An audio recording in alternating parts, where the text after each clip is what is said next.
The call to order the regular meeting of the Goodyear City Council for May 22nd, 2006. And if you please join me in the Pledge of Allegiance, and if you wish, remain standing for the prayer. I pledge allegiance to the flag of the United States of America and to the republic for which it stands, one nation, under God, indivisible, with liberty and justice for all. Heavenly Father, help guide us as a council through our decisions tonight, that we make the best decisions for the citizens of Goodyear and to our friends and neighbors. Also, thank you, O Lord, for having the kind of city staff that we have that serves our community so well. Also, protect our police and fire as they go about their business, and also protect our loved ones, men and women overseas who are fighting for our country, and bring them home safely. And finally, Lord, give the Suns the fight and the ability to win their last game tonight with the Clippers.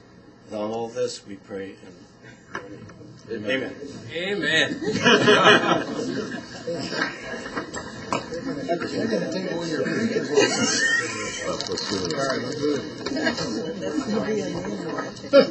Vice Mayor, just a point of clarification. With all due respect to your prayer this evening, I think you forgot to tell the developers in the room to keep it short and sweet. Oh, yes, and they will. Includes us, too. They promised to do that. Okay, roll call. Mayor Kavanaugh and Councilmember Holland are absent. At this time, do I have a motion to excuse their absence? So made. A motion by Councilman Fred Scott and seconded by Councilman Souza. All those in favor, signify by saying aye. Aye. Opposed? Okay, passes 5-0. And by the way, we have 5 council people in here tonight, but it still takes 4 votes for anything to pass. Is that not correct, Mr. Massey? Just majority of a quorum. So 3-2 will pass. Oh, 3-2 will I pass? don't think we have any occasion tonight where we need a supermajority. So. Okay, thank you. Good, I want to get that cleared. Okay, now I'd like to accept the draft minutes of the regular meeting held on May 8th, 2006. Anyone have any comments from the public? Any comments from the council? Any changes? Then the minutes are approved as stated. Communications. We have any communications this time? I guess we have one. I have a presentation to be made for the city. Okay, Mr. Souza, let's. Accept it on behalf of the city. I would accept.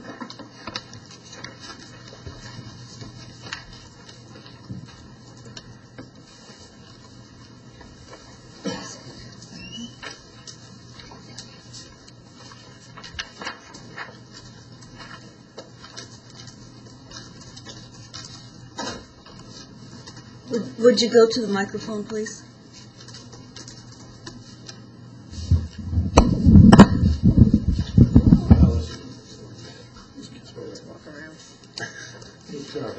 Just very careful. Hi. Mr. Vice Mayor, on April 27th, Thursday of this year, I attended a meeting at the Southwest Lending Closet and was presented by Gloria O'Donnell and Phil Arnold a certificate of appreciation for the services that we've rendered the Southwest Lending Closet Incorporated over the years. And the citation reads, the Southwest Lending Closet Incorporated presents a certificate of appreciation on April 27, 2006 to the Goodyear City Council for continuing support. And it's signed William Arnold and Brenda Holland. Thank you, Mr. Souza. This is, Very good. and we appreciate anything. The Southwest Lending Closet has been a great group for a great agency for our citizens. It's been a wonderful thing for the community. Nice. And I hope we can continue to support it. So thank you very much.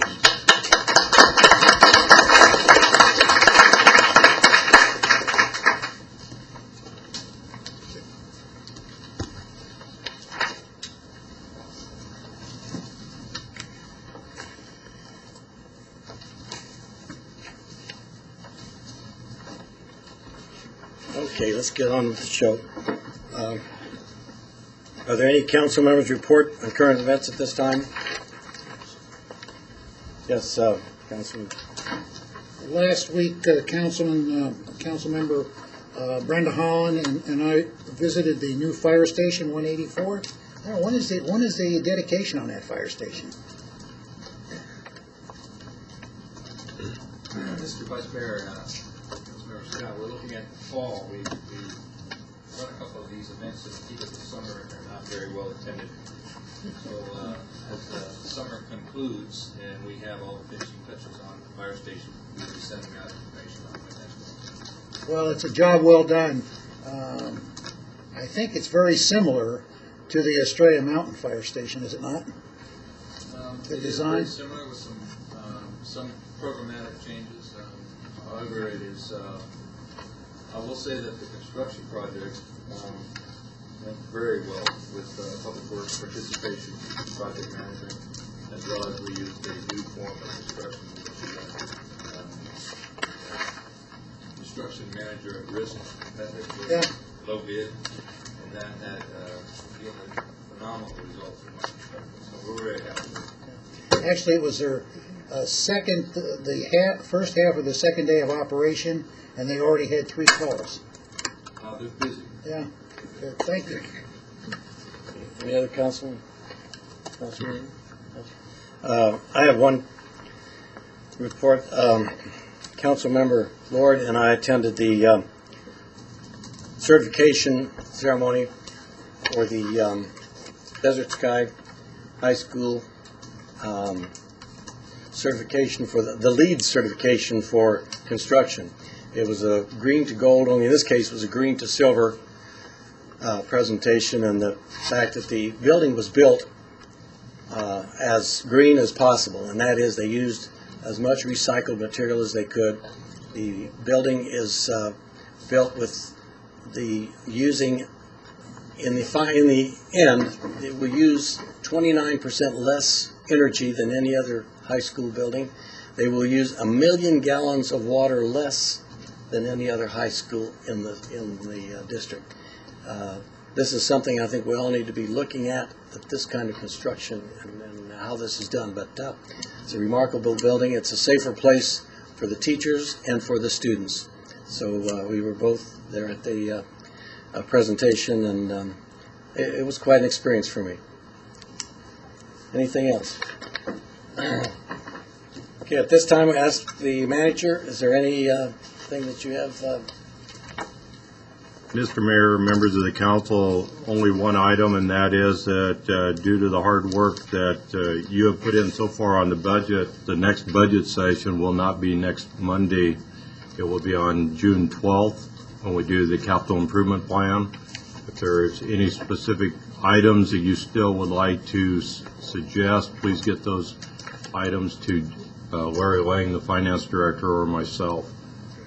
There will be a council meeting next week with other topics, but the budget will not be on next week's meeting. And that'll be Tuesday the 30th. Tuesday, the 30th, will be the next meeting, not Monday, Labor Day, That's work session. or Memorial Day. It'll be a work session Just a only. work session. That's all. Okay, thank you. Okay, at this time, ask the citizens if there is anything they would like, any citizen wishes to speak on non-agenda item, they do so at this time. Seeing none, we'll go on to the consent agenda. I'd like to ask the city clerk to read the consent agenda by title only. Consent item 8A, council will consider awarding a contract to Hydro Systems Incorporated not to exceed $900,000 and $600,000 for well specifications and development services, well permitting services, water resources assessment, aquifer and hydrologic services, assured water designation, support services, groundwater flow modeling, well utilization, and recharge planning, and to authorize city manager to execute all documents.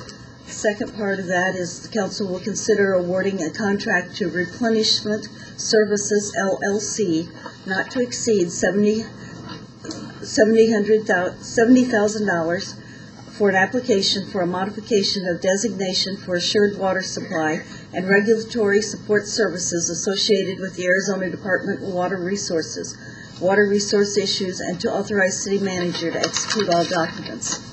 Item B, council will consider accepting the right-of-way public utility easement and temporary drainage easement dedications for a section of 145th Avenue, which is generally located south of McDowell Road between Bullard Avenue and Litchfield Road.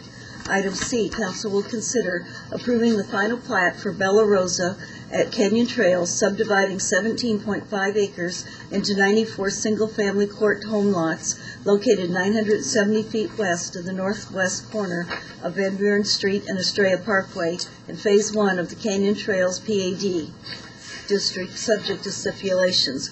Item D, council will consider approving a use permit to allow an El Polo Loco restaurant with a drive-up window on an approximately 28,000 square foot parcel in the Palm Valley Cornerstone Retail Shopping Center, located on the south side of McDowell Road, 900 feet east of Cornerstone Boulevard in the Palm Valley Cornerstone Planned Area Development, subject to stipulations. Thank you. Anyone from the public wish to remove any of these items from the agenda? Is there anyone from the council who would wish to remove any of these items from the agenda? Seeing none, call for a motion. Motion to accept the consent agenda as read by the city clerk. And a second? I have a second. I have a motion by Councilman Scott, and a second from Councilman Antoniak. Okay, at this point, we have a roll call vote, please. Vice Mayor Cavalier, Aye? Councilmember Sousa, Aye. Councilmember Antoniak, Aye. Councilmember Scott, Aye. Councilmember Lord. Aye. Passed 5-2. Okay, thank you. This time we'll go into the business part of our agenda, and I'm going to skip to 9D and 9F as the first two items on the agenda. So if you could turn to 9D, we will begin there.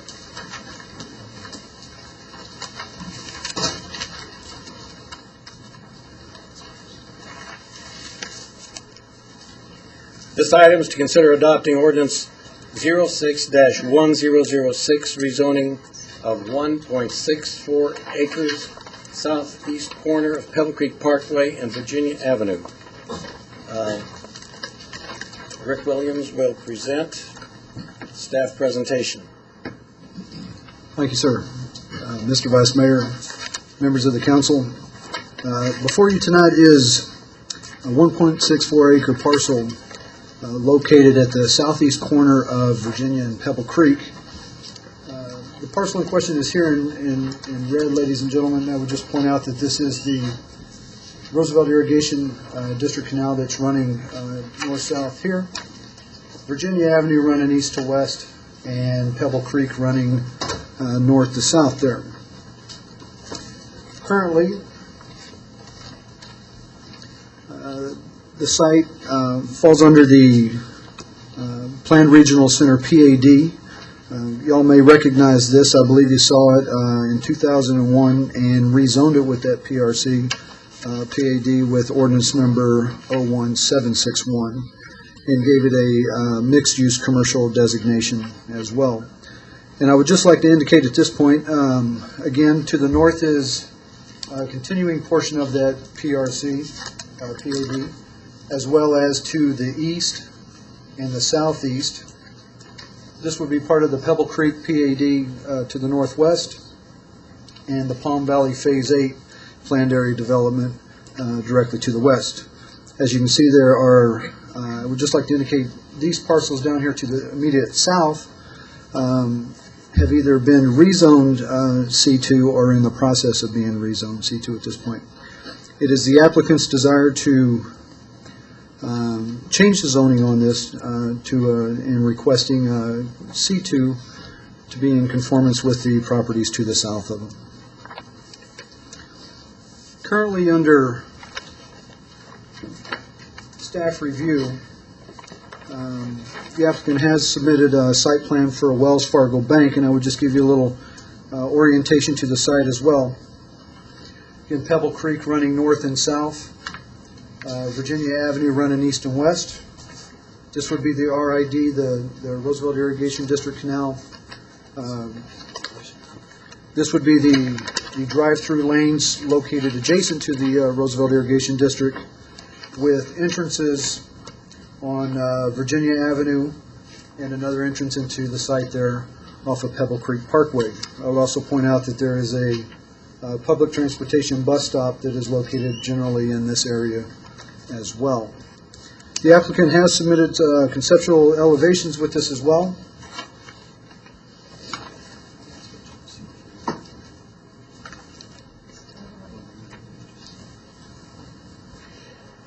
And I would, discussions during the site plan review, certainly one of the items of contention is developing a consistent design theme throughout with the parcels to the south. I would say that we've had encouraging discussions regarding color palettes, as well as possible, we really haven't gotten into the architectural aspect of it as of yet.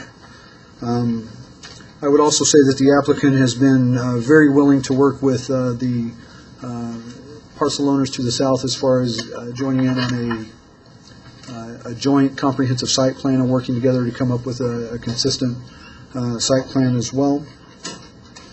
Citizen review meeting was held on March 16th, where there was no citizen opposition to this particular development, and it went before Planning and Zoning Commission on April 19th, which they recommended approval and forwarding it on to y'all. Staff is recommending approval subject to the 32 stipulations that are set forth in Ordinance 061-1006, which you have before you this evening. That concludes my presentation, and I'll be happy to answer any questions. Mr. Bull, would you like to continue? Ed Bull, 702 East Osborne, representing the applicant. Mr. Vice Mayor, members of the council, for a variety of reasons, including your request, I will be short. We appreciate the commission and staff recommendations for approval. We accept stipulations 1 through 32. This is zoning to make sure that this bank doesn't straddle two nonsensical zoning lines. It's really a change in label on the zoning map. We agree with the STIPs. We'll work through the STIPs with staff. We request your approval in accordance with the recommendation. Thank you. Now I'd like to ask the, well, first, any comments other comments from the public? Okay, seeing none, I'd like to ask the clerk to read the ordinance by title only. Ordinance 2006-1006, providing for conditional rezoning of 1.64 acres of property from the Planned Area Development Zoning District to the General Commercial District, case number 05-200-00026, located at the southeast corner of Pebble Creek Parkway and Virginia Avenue, amending supplementary zoning map number 05240 to provide for the change in zoning, providing separability, and providing for an effective date. Okay, could I have a motion from Motion to council? accept ordinance 2006-106 as read by the clerk. I have a motion from Councilman Scott and a second from Councilman Sousa. Council discussion. Yes. Well, I understand that these drawings are conceptual. I have to say I'm not really pleased with the elevations. I'm not so pleased with the elements that have gone into the elevations. I drove around yesterday to every bank we have in the city, and there's one particular bank I do not care for, but I wasn't on the council when that went through. But now that I am, I just want to give you a heads up. When you go back to the table, you start looking at this, I would like to see some other elements, and certainly not any steel poles sticking out by the drive-in area. It looks to me like those are just, the diagram just shows a pole. So I would really, I really appreciate that. Thank you. But I do want you to know that we appreciate the friendship of Wells Fargo and their business in Goodyear. I was going to say, I just add work with the developer to the south, because obviously you've got a pretty small piece there, but they've established a pretty good theme, so I'd echo staff in that if you could. Any other comments from council? Yes. This is really exclusive for the bank only, is that the idea? Only for the bank? 1.6 acres. Only for the bank? This 1.6 acres is owned by Wells Fargo, and it's for Wells Fargo. Okay. Thank you. So the answer was that it was only for the bank building. There is no other property involved in it. We have to have that on the mic. That's correct. Okay. Thank you. Thank you. Okay, Councilman Scott? I have a question. Isn't there a Wells Fargo Bank just south of this?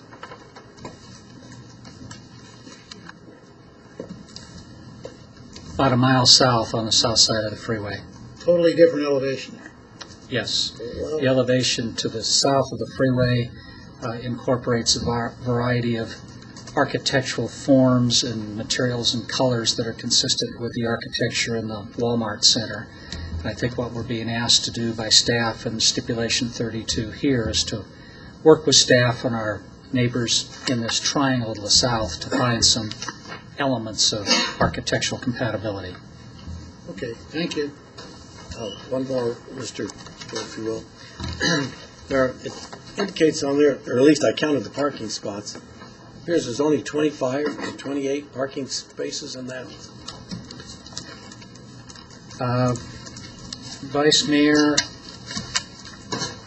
I don't, let me see. Couldn't see a number anywhere, but maybe it's not on this part because we're not at that point. And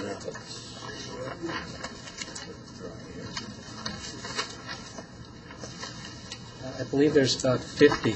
oh, 50? Yes. Oh, okay. If there's 50. That's probably sufficient.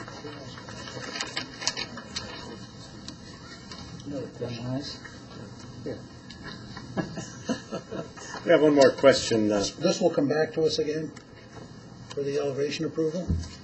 I don't believe so. I think that what you're really doing in stipulation 32 is giving staff directive to, and staff has already discussed this with us. I gather they'll be pulling us and our neighbors to the south together in a room and finding elements of compatibility. Okay. Councilman? Okay. Well, is that okay with Councilman Roth? I'm a little concerned. I don't want to do staff's job. I mean, that's what they're there for, and I have to put trust into the staff. So I think I'd put out my request. I'd like to see some other elements in it and make it more, I realize you're trying to make it compatible to the other business complexes being built. But I see it being a plain Jane, or it just doesn't meet the level that the other ones have built. So I say we're going to leave it to staff. I think they've been directed. I think they know. And So you want to make this Are you a going test to? case Are for you the going staff? to? Pardon me? Are you going to? Would you feel better if we had continued this, or do you want to go ahead and pass this part of it? no, I think I can go. I think I can trust our staff. I think I've made a statement to the staff, and I think they'll all get together and come up with a design that is better than what we see here, that will be compatible with the area. Okay, thank you. Any other comments from council?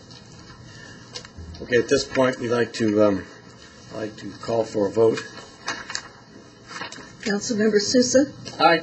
Councilmember Antoniak, Aye. Councilmember Scott, Aye.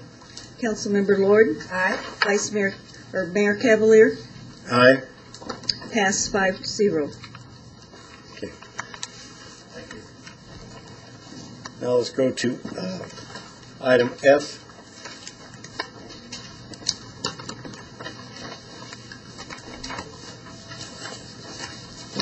This item was to consider Resolution 2006-1041, Development Agreement for Fire Services from Tulsa Homes Incorporated in Estrella Mountain Ranch. Harvey, you will present. Vice Mayor, members of the council, members of the public, this is a development agreement with two other parties, Newland Homes and Newland Communities, Newland Communities and Ingle Homes. The agreement provides for contributions to the city for fire service and operational maintenance costs. Just a very brief history in terms of why we're doing this. When the council approved an amendment to the PAD for villages 7 and 9 in 2004, these are the two villages right here, there was concern by the council regarding fire service from the existing facility, which is several miles to the north. And at that time, in October of 2004, the stipulation for the zoning was no more than 500 dwelling units can receive building permits south of Ray Road until a second fire station is constructed, equipped, and operational within Estrella Mountain Ranch. So this is the agreement to deal with that particular zoning stipulation. The purple line represents the Ray Road alignment. So south of Ray Road, no more than 500 building permits. And in addition to that, in April of 2005, council received a zoning application for Village 10. This is an active adult community with Ingle Homes, and a stipulation was also added to that an agreement shall be finalized regarding participation in providing fire service response to this development prior to or concurrent with approval of the first preliminary plat for Village 10. And this agreement also satisfies that particular stipulation. And I'll just briefly summarize what the agreement says and what the obligations. Newland Communities will dedicate 2 fire station sites, a 4-acre site, which we will refer to as Station 804, which would roughly be in this location. This is Cotton Lane extended. I believe the new name being proposed is Willis Drive or Willis Road in lieu of Cotton Lane, because we have 2 intersections that would have Cotton Lane and Estrella Parkway. So this is Estrella Parkway, this is Cotton Lane.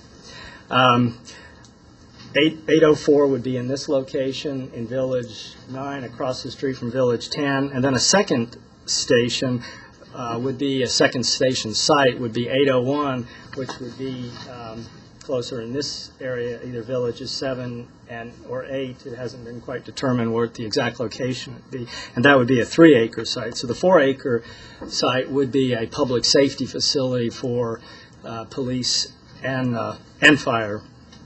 And these 2 sites, there'd be a total of 7 acres valued at $80,000 an acre. There would be no appraisal on the property, and the developer would receive development fee credits for the $80,000 of value. And then Newland Communities and Ingle Homes would share in the capital funding of the construction of Station 804, this location, and the actual costs, including 1 fire truck, or roughly $4.1 million, whichever is less. So they're capped at the amount of $4.1 million that's referenced in your staff report. In addition, Newland Communities and Ingle Homes would pay the city a total of $7.5 million of operational and maintenance expenses over 5 years for Station 804, which will be paid in 20 quarterly installments of $375,000.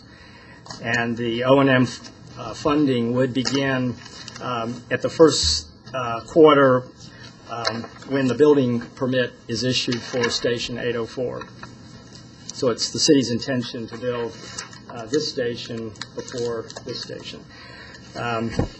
And prior to the issuance of prior to the issuance of the building permit for Station 804, the city would also support formation of a cost recovery program for any capital funding that others in the area outside Newland Communities property may benefit from and are not funded from either development fee credits or CFD funding. So the agreement allows for Newland Communities to be and Ingle to be reimbursed from development fee credits, CFD funding, or cost recovery, but there's no double or triple dipping, so to speak. They can't receive funding from all three sources, so up to the extent of their capital funding. O&M funds are not reimbursable, except that the city has agreed that if the city receives O&M funds from other developers within a benefited area, which is to be defined, then the city would reimburse Newland and Ingle Homes their proportionate share of the financial contribution within 30 days of receipt of those funds. And also the agreement provides that the city would complete construction of Station 804 by the end of 2008, and the station would be operational by the end of 2009.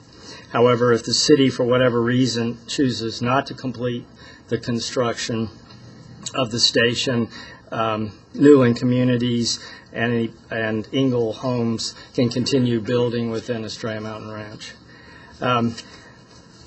Vice Mayor, members of the council, that concludes my comments. If you have any questions, I'm available to answer. Also, Ed Bull, representing Ingle and Newland Communities, is here to answer any specific questions also. Thank you, Mr. Crown. Bull, would you like to make a comment? Thank you, Vice Mayor. Ed Bull, 702 East Osborne. On behalf of Newland and Ingle, we request your approval in accordance with staff's report. Thank you, sir. Now, do we have anyone from the audience that would like to make a comment, question, anything on this topic?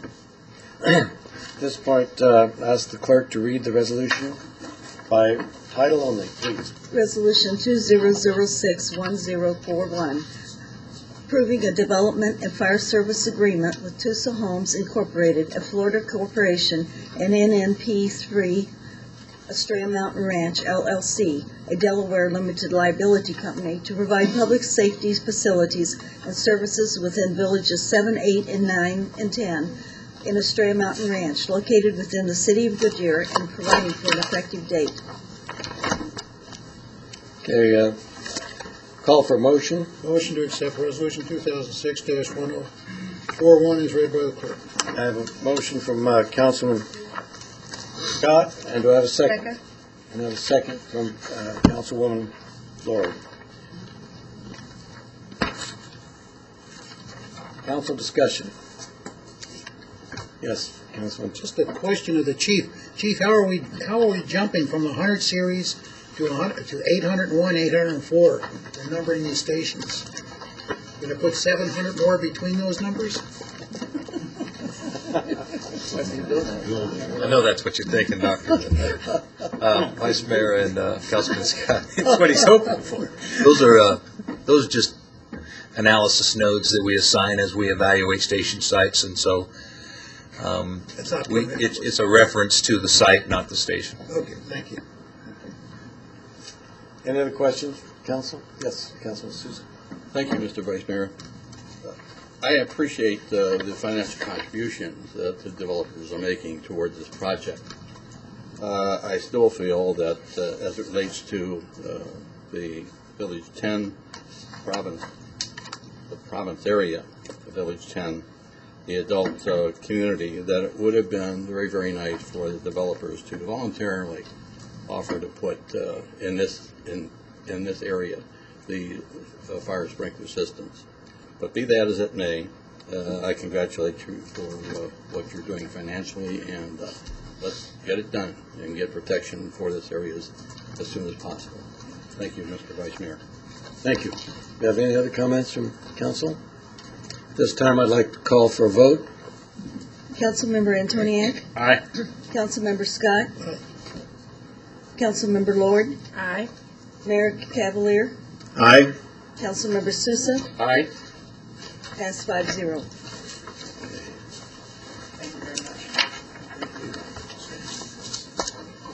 You're certainly welcome. Now we'll move back to item number 9A and start over. If I can find it. This item is to consider approving a use permit to allow a three-story hotel at the corner of Estrella Parkway and Roosevelt Street. Katie Goebel will present for the staff.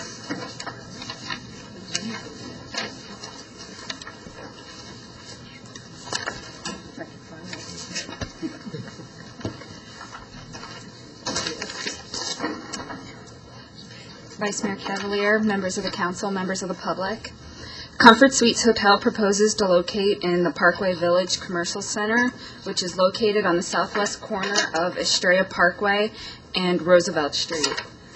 To the north is the Walmart development, future residential land use to the east and west, and the Canyon Trails Phase 2 commercial centers to the south. This site is within the City Center Gateway Overlay District and is subject to the regulations of the Overlay District. Hotels within the City Center Gateway Overlay District are required to obtain a use permit, which is why they've made this application.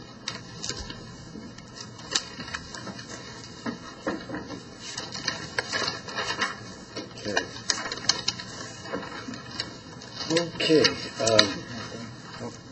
Do you have any other comments? Oh, no, I'm not. I thought you were. Sorry, I was pausing. Well, I thought you said this concludes our comment. Wow, he really.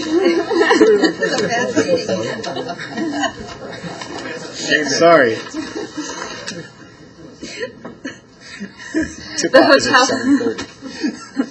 The hotel proposes to locate on Lot 13, which is surrounded by retail buildings and a retention area to the west.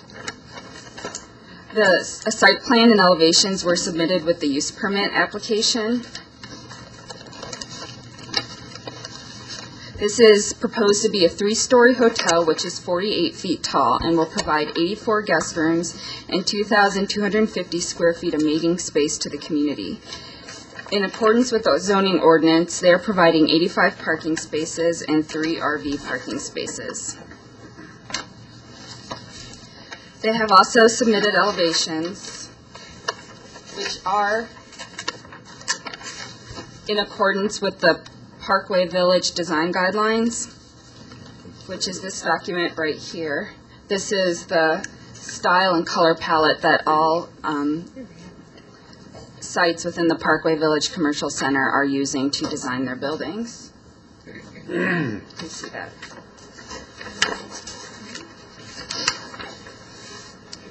Notice was sent out with an alternative process to landowners within 500 feet of the property. No inquiries have been made at this time. A public hearing was held on April 19th, 2006 at the Planning and Zoning Commission.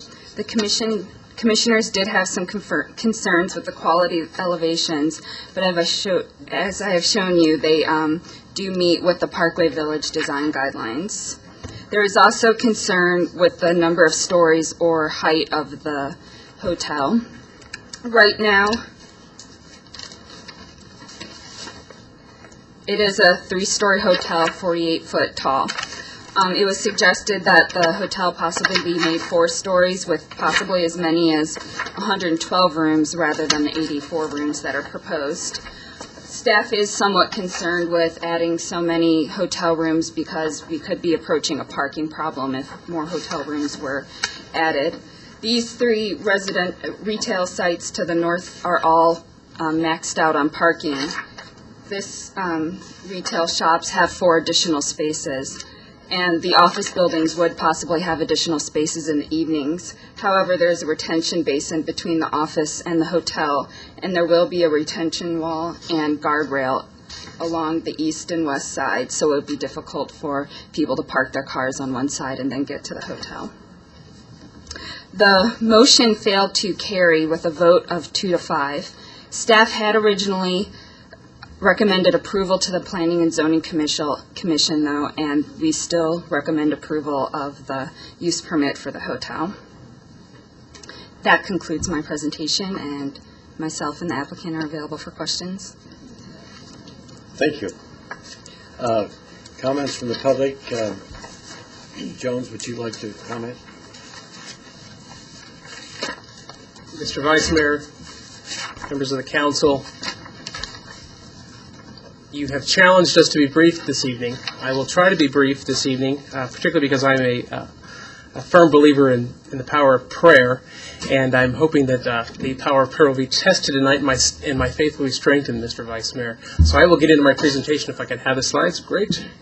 Today I have with me my client, Ernie Adair, who is a very successful businessman in this valley, operates 8 McDonald's franchise restaurants around the valley. Also have with me Hamoud Dakish, who is the architect who has worked on this project. As staff has indicated, this project went to the Planning and Zoning Commission, and the Planning and Zoning Commission was underwhelmed with the presentation that night. After reviewing, I was not involved in this case at that time, but after reviewing the tape of the presentation, I can see that the commission was underwhelmed with the elevations that were proposed to the Planning Commission. The elevations that were proposed were conceptual, and as I've read in the paper most recently, the commission and the council do not like the very, very conceptual elevations. And so the architect has gone back to the drawing board and really has added a little more detail to their presentation to help with the presentation tonight. And I'm clicking.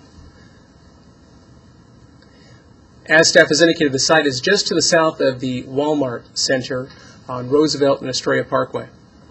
As you can see from the elevation here, being on Estrella Parkway, it's going to garner a lot of attention from the freeway, I-10 to the north, as well as all the passersby on Estrella Parkway driving south to the city center and to Estrella Mountain Ranch. This is the proposed site plan that was submitted at the time that the commercial plat was approved. As you can see, the hotel is located in the center of the site.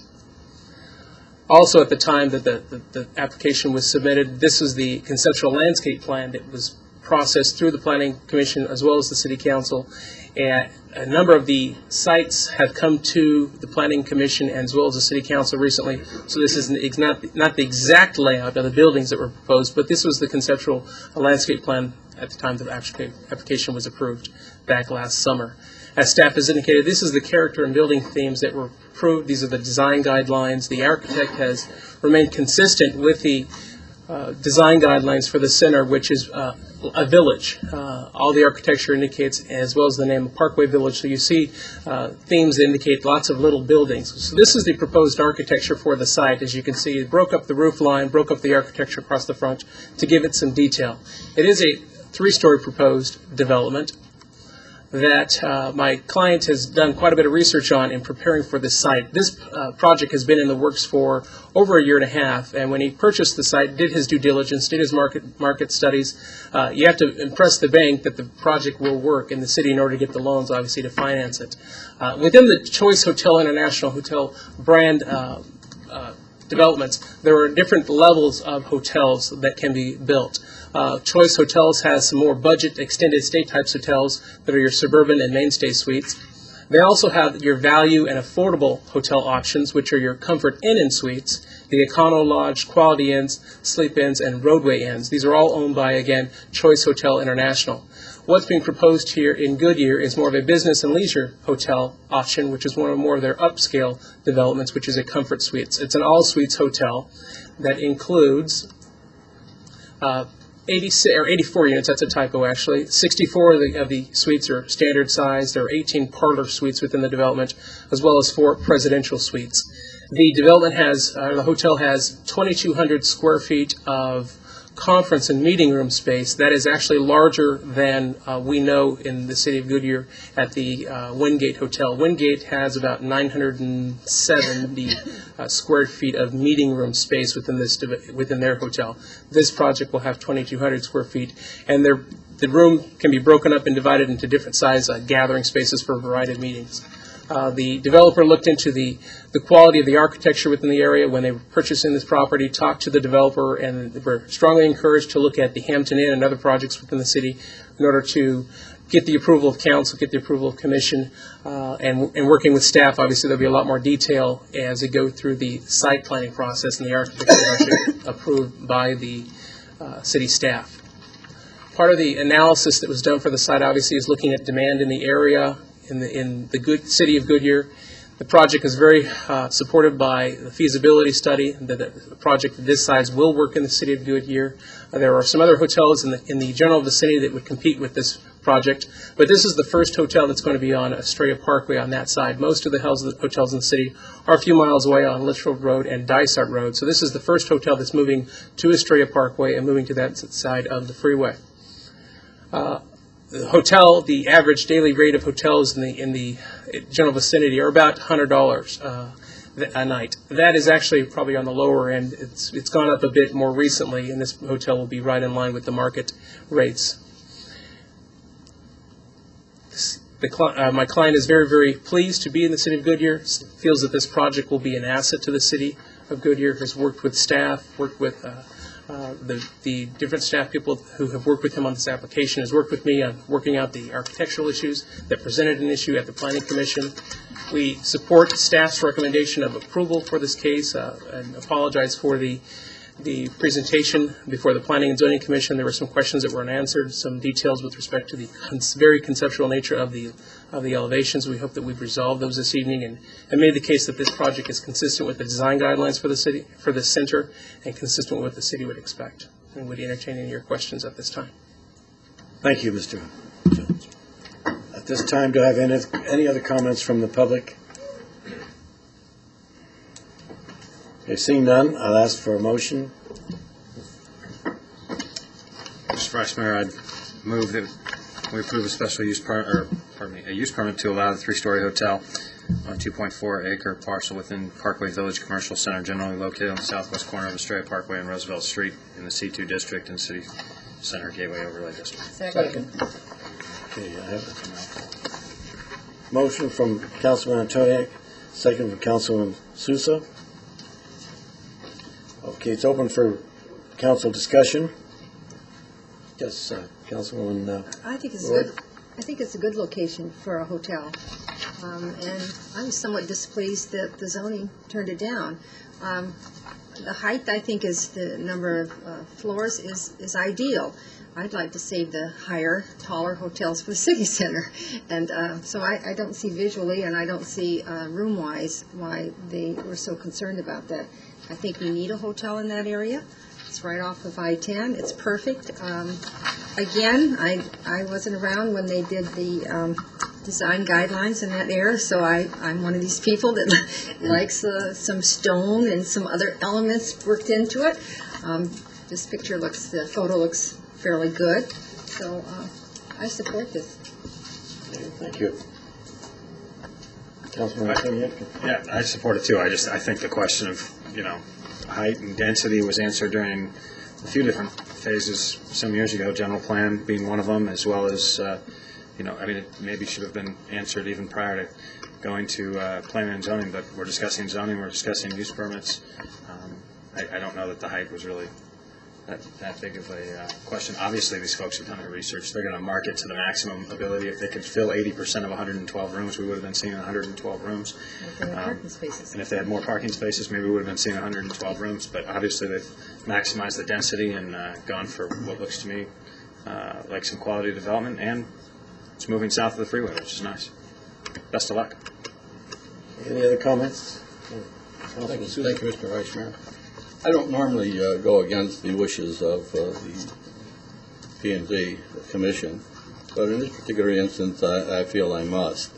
I'm concerned about if we go to the additional 30 rooms, in this complex, that parking is going to be a problem, and will be, if we did this, the parking would have to go into another parking area where the Comfort Inns, Comfort Suites would have to assume liability for the guest vehicles that are probably parking in those areas.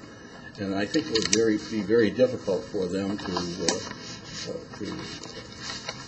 peruse those areas with some responsibility. But that's one of the reasons that I'm going to vote for this. I don't think, with what we're dealing with, the amount of space that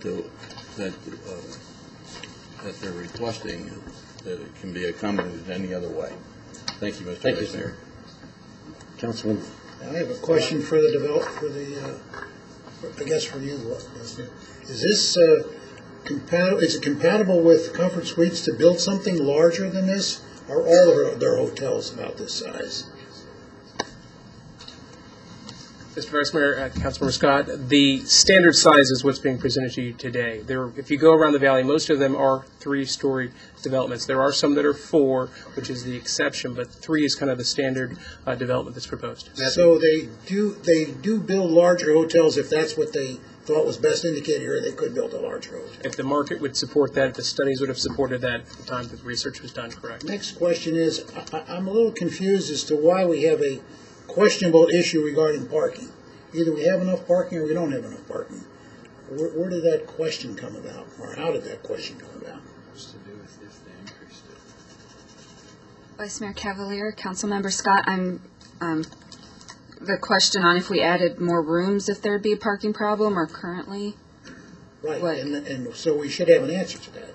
If we added 30 more rooms to this complex, would the number of acres there support additional parking, or would we have enough parking to accommodate that? If there were, with the footprints remaining as it is, if there was 30 additional rooms, the zoning ordinance would require 30 additional parking spaces, and there are not 30 additional parking spaces. So it's not a question, it's a fact. It's a fact. We would not have enough. Okay. Correct. Thank you. Okay. Thank you. The only comment I have on this is that I think the company, by doing their marketing on this, has come up with what they feel is feasible for the area, and I think too that the Planning and Zoning Commission probably didn't have as much information in front of them as we had in front of us tonight. I like the elevations, and I think that the gabled roof style now seems to be the character that's coming out on Estrella Parkway with Safeway stores and all of that below us. So it's all kind of falling in line and becoming a character that is unique, and yet it's compatible with each of the developments. And so I certainly would be in favor of this. So at this time, I'd like to call for a vote. Have a hand up there. Oh, I'm sorry. You wanted it. Oh, Fred, I thought you were through. Councilman Scott has another comment. With all fairness to planning and zoning, we do have a commission in a room here. Mr. Gelser, you've never been short for words. Would you like to say that? Well, there goes the Sunday game.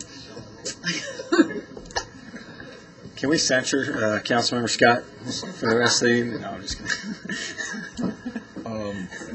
Gary Gelser, 14971 West Pinchot Avenue, citizen and a planning commissioner.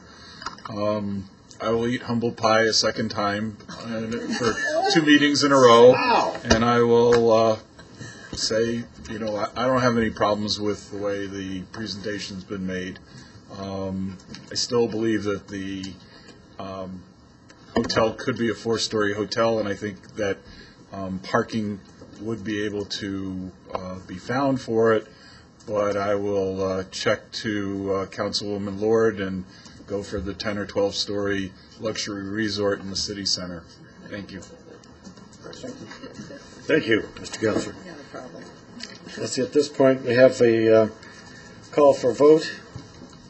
Is that a roll call? No. No, it's not, okay. All in favor of, let's see. use permit to allow a 3-story hotel on a 2.4 acre parcel within the Parkway Village Commercial Center, known as the Comfort Suites. All in favor signify by saying aye. Aye. Aye. All opposed? Show that it's a 5-0 vote. Okay, thank you. Let's go on to B. Item B, this item is to consider approving a special use permit, large retail user at the corner of Humer Road and Cotton Lane. This time I'd like to have staff presentation. Steve, would you make the presentation?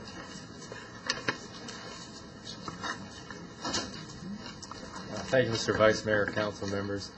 This is a special use permit for a large retail user with a limited outdoor display of merchandise.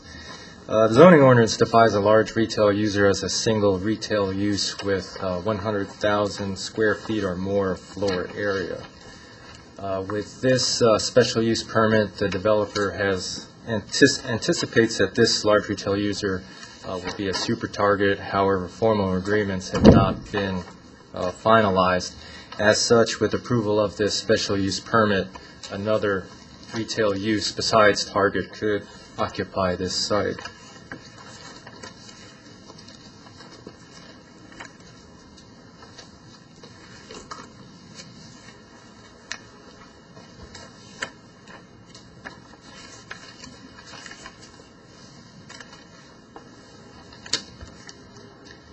The LRU is proposed on approximately 19.6 acres located within the larger 91-acre Canyon Trails Town Center, which again, the outline is the larger 91-acre town center. Surrounding this area is mostly existing and planned development within Canyon Trails. To the east, you have residential development. To the north, south, and west, you'll have future retail development.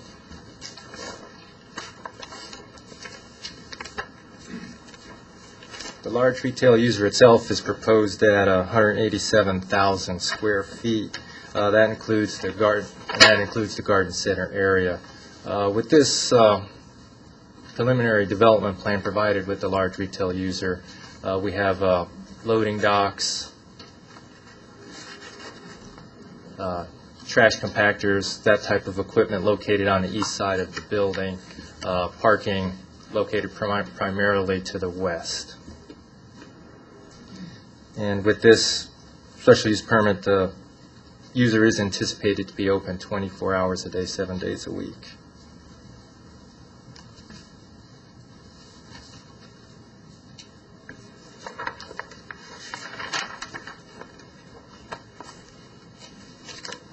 As a large retail user, the zoning ordinance requires that the site plan and building elevations go before the Planning and Zoning Commission for review and City Council for approval. These are the conceptual elevations that were submitted with the special use permit, and these elevations are the same elevations that council saw in council offices at City Hall. And again, as these are just conceptual elevations, council will get another chance to review and to comment on these elevations with the formal site plan submittal. Neighborhood meeting for this was held on April 6th. No one from the public attended the meeting. To date, staff has not received any citizen inquiries on this project. Staff finds that the proposed special use permit will be compatible with the surrounding area, including the existing residential development to the east. With that, Mr. Vice Mayor, staff and the Planning Commission are recommending approval of the special use permit subject to 13 stipulations in the staff report. That concludes my presentation. Staff and the applicant, Mr. Ralph Pugh, are available for any questions. Thank you. Do I have any other comments? Yes, Mr. Good evening, Mayor and council members. My name is Ralph Pugh, and my address is at 1930 East Brown Road in Mesa. It's a pleasure to be here this evening on behalf of Vestar Development in connection with the special use permit that is required for a large retail user. On behalf of Mr. David Larcher and Mr. David Mallon, who you have seen here many times, I apologize for their absence this evening. They are at the ICSC convention, doing what hopefully they ought to be doing, and that's recruiting tenants for the entire Canyon Trails Town Center project.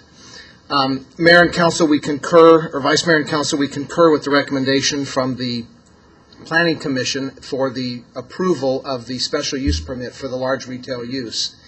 And I did sit in your meeting a couple of weeks ago and heard your comments, and just want you to know that we have thought about that. Our first objective was to design the large retail use in a way that was compatible with existing uses in the vicinity. That's really the standard you're looking to tonight to make your vote. Is this use consistent and compatible with what's in the neighborhood, and does it cause a detriment or is it inimical to people in the area? We think the answer to that is clearly no, it is not harmful to anyone, and yes, it is consistent. Secondly, we did include in the packet with this application a conceptual site plan. Why? Because we had not yet finished the entire panoramic site plan of the whole center that we were working on to file for the site plan approval. You council members will see the large retail use site plan come back to you for approval of the site layout, the landscaping, the building elevations, and all that. And the balance of the center will go through your administrative site plan review process through the staff and through your normal zoning ordinances. So in anticipation of that filing, we were working on what many of you hopefully have seen here at City Hall as to what the elevations will look like. I did hear your comments a couple weeks ago. I understood your frustration at the time. We are hopeful that you've now seen the bulk of where we're headed. We do understand that there may still be questions that we need to work on with respect to the elevations of the LRU, in particular some articulation on the roof elements and perhaps some architectural embellishment and features. Those things we will get together with the staff on and we'll work together towards. All I can tell you, council members, is it's been my pleasure to work on behalf of Vestar for over a decade. I have seen their projects in Mesa, in Gilbert, in Chandler, and now in Queen Creek. And frankly, with each project, the architectural style and the elements change and get a little bit better. And that's exactly what we intend to do here. We intend to be a good partner with the city of Goodyear and to bring a project that you can all be proud of and wish, frankly, we never had the meeting a couple weeks ago. That's our hope. So with that, council members, I'll answer your questions and proceed from there if you have any comments or suggestions for us. Thank you, Mr. Vice Mayor. Thank you, Mr. Pugh. Do I have any other comments from the public? All right, seeing none, I call for a motion for a special use permit for a large retail user with limited outdoor display and nursery stock on the corner of the northeast corner of Yuma Road and Cotton Lane within the Canyon Trails planned area development, subject to these stipulations. Do I have a motion? Councilman Scott. I'll motion to accept the special use permit as read by the Vice Mayor. I don't think I have to reread that. Okay. And a second. And a second. Second from Councilman Sousa. Okay, at this time, comments from the council? Always. Councilwoman Lord? Thank you, Mr. Pugh, for your presentation. And yes, we were alarmed. And yes, we did have time to go up and view the display that you had put on the wall in the City Hall. And it did bring the depth of the elevations in a bit more than the diagram you had showed us. And you did add a few elements to that. At least I noticed on the target, you brought either the brickwork or something across the entire front of the building. I still am somewhat disappointed on the target roof line. The other part of the shopping center does have a lot of different elevations on it. It's surprising to me because Target is doing so well. They're highly recognized. Everybody is trying to pattern their stores after Target now. You're looking at Walmart trying to step up to some of the merchandise that Target has. And it seems to me that the type of company that it is and the revenue it generates, that a little more revenue generated toward that roof line would certainly help the looks of the shopping center. Thank you. Thank you. Councilman Antonia? I just echo, I look forward to seeing even more change as we move forward here into the design review. Question for staff, and actually probably for Mr. Kraus, because he's going to remember this, but if you look at stipulations 6, 7, and 8, on here it talks about delivery of non-perishable goods. Shall not occur between the hours of 10 and 6, 10 p.m. and 6 a.m., as well as the refuse collection, and it addresses the storage containers. Is the intent there to treat that similar to what we did at the Walmart on I-10 Estrella Parkway? Is that the, I mean, it's a lot less verbiage than what we had put in that late night at 1 o'clock in the morning some 3 years ago, but is that the intent? Vice Mayor, Councilman Antonio, yes, that's the Okay. intent. I believe that's similar, or if not identical, to the Walmart I just want to make sure. Okay. stipulations. Good deal. Councilman Souza? Thank you, Mr. Vice Mayor. I appreciate what has been shown at the City Hall in the council chambers. This, to me, is 100% over and above what we had seen originally, and what I had seen originally deserved the comments that I made, and I hope you can live with that. I'm very happy to see what you've come up with, and it only increases my hope that the actual construction of this center will follow suit. Thank you, Mr. Vice Mayor. Councilman Scott? I agree with what's been said. I think if the objective of the first go-around of elevations was to raise our blood pressure, you were very successful. But I appreciate the elevations that have been posted. Thank you. Okay. Thank you, Councilman Scott. Now that we've all had an opportunity to voice our say in this, I'd like to call for a vote to approve special use permit for large retail user on the corner of Yuma Road and Cotton Lane. All in favor signify by saying aye. Aye. All opposed, nay. Okay, that shows 5-2-0-4. So Let's go on to, it's 5-0-4. 1, 2, 3, 4, 5. Okay. Vice Mayor, just clarify, you're, Yeah, I for us, you said all those in favor Signify saying aye. You didn't And you all vote said nay. aye. Okay, I think there was some I heard a confusion. nay in there, and I got confused. No, I said anyone opposed, say nay. All right, sorry. threw that 4 in there. I wasn't sure what Okay. that Was there a name? No, No. I voted aye. Okay. I'm sorry. Just go. Another little scare thing. Gotta have some excitement, right? You're doing Go on to 9C. This is to present the proposed employee health benefit renewal for year 0607. And I believe, Mr. Cochran, you have the floor. Mr. Vice Mayor, distinguished council members, this presentation normally takes 14 to 15 minutes. How much time will you allow me? 7.5. No, I'm just gonna No, take the time you need. absolutely. Okay. With that, we have several members of the Insurance Committee here this evening, and I'd like to introduce them. Darren Farr and Paula Alardo, if you could stand for me. Tina Daniels, Elizabeth Simpson, and Lynn Mulhall are all members of the Insurance Committee. There were a number of members that were unable to be here this evening. Thank you. I want to talk I'm going to give him my hand. I want to talk briefly about the risk management pie, and that pie consists of a number of elements, and the largest element, or 64% of that, is the actual healthcare insurance premium.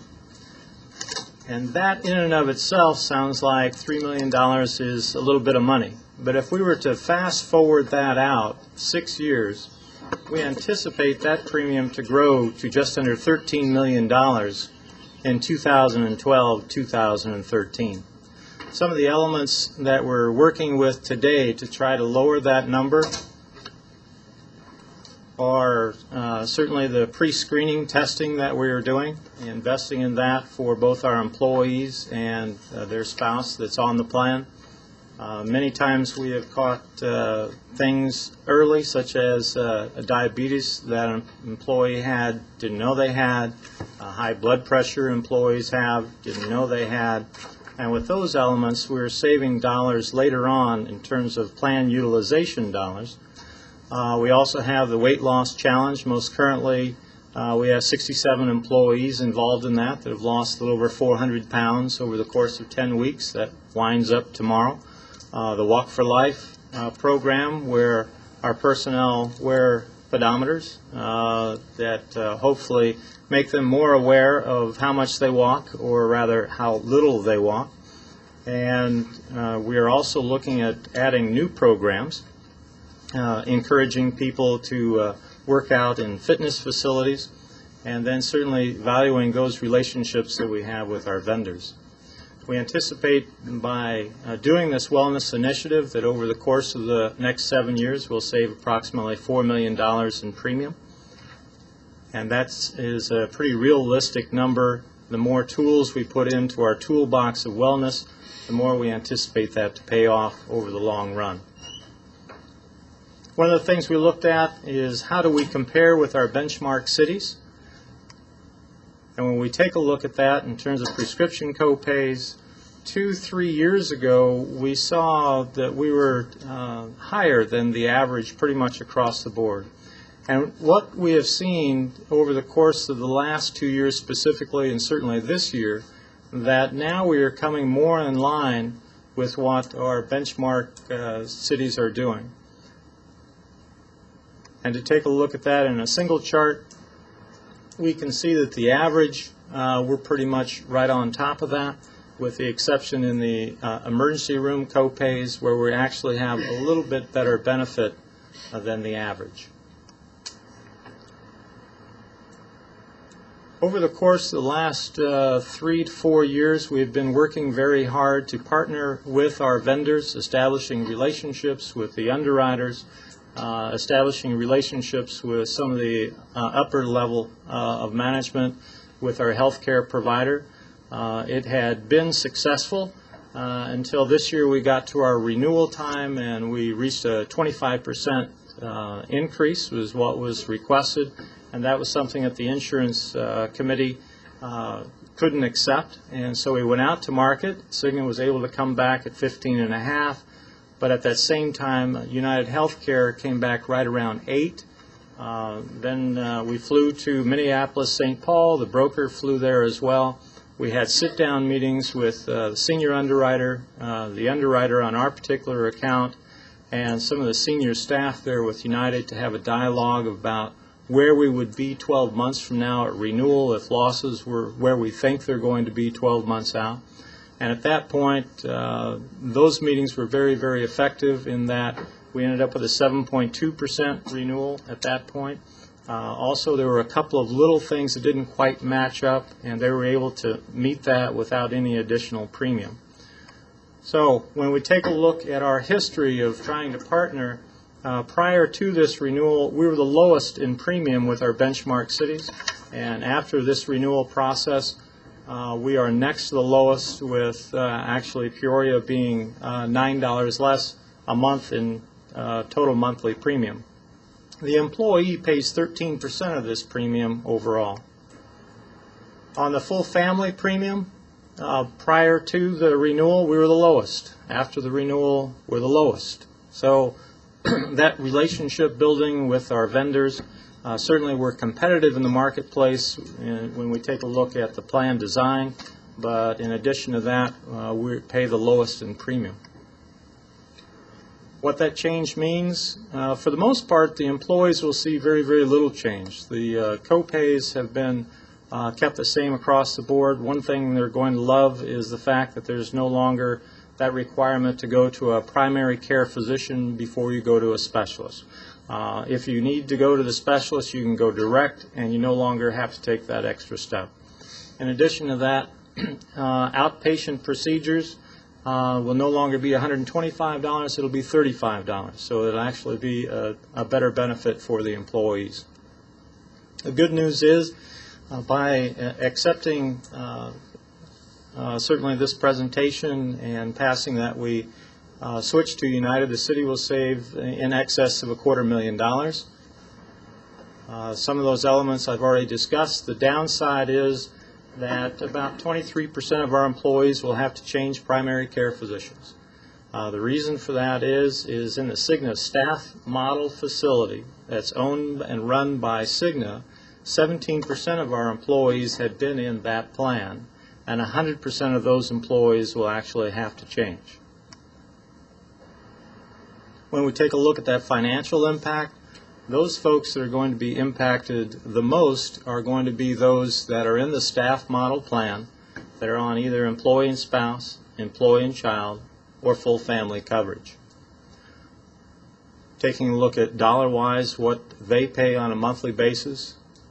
And so the insurance committee is certainly sensitive to the fact that those employees that are in the staff model plan, oftentimes one of those things that drives them to that plan is the fact that it's the most economical.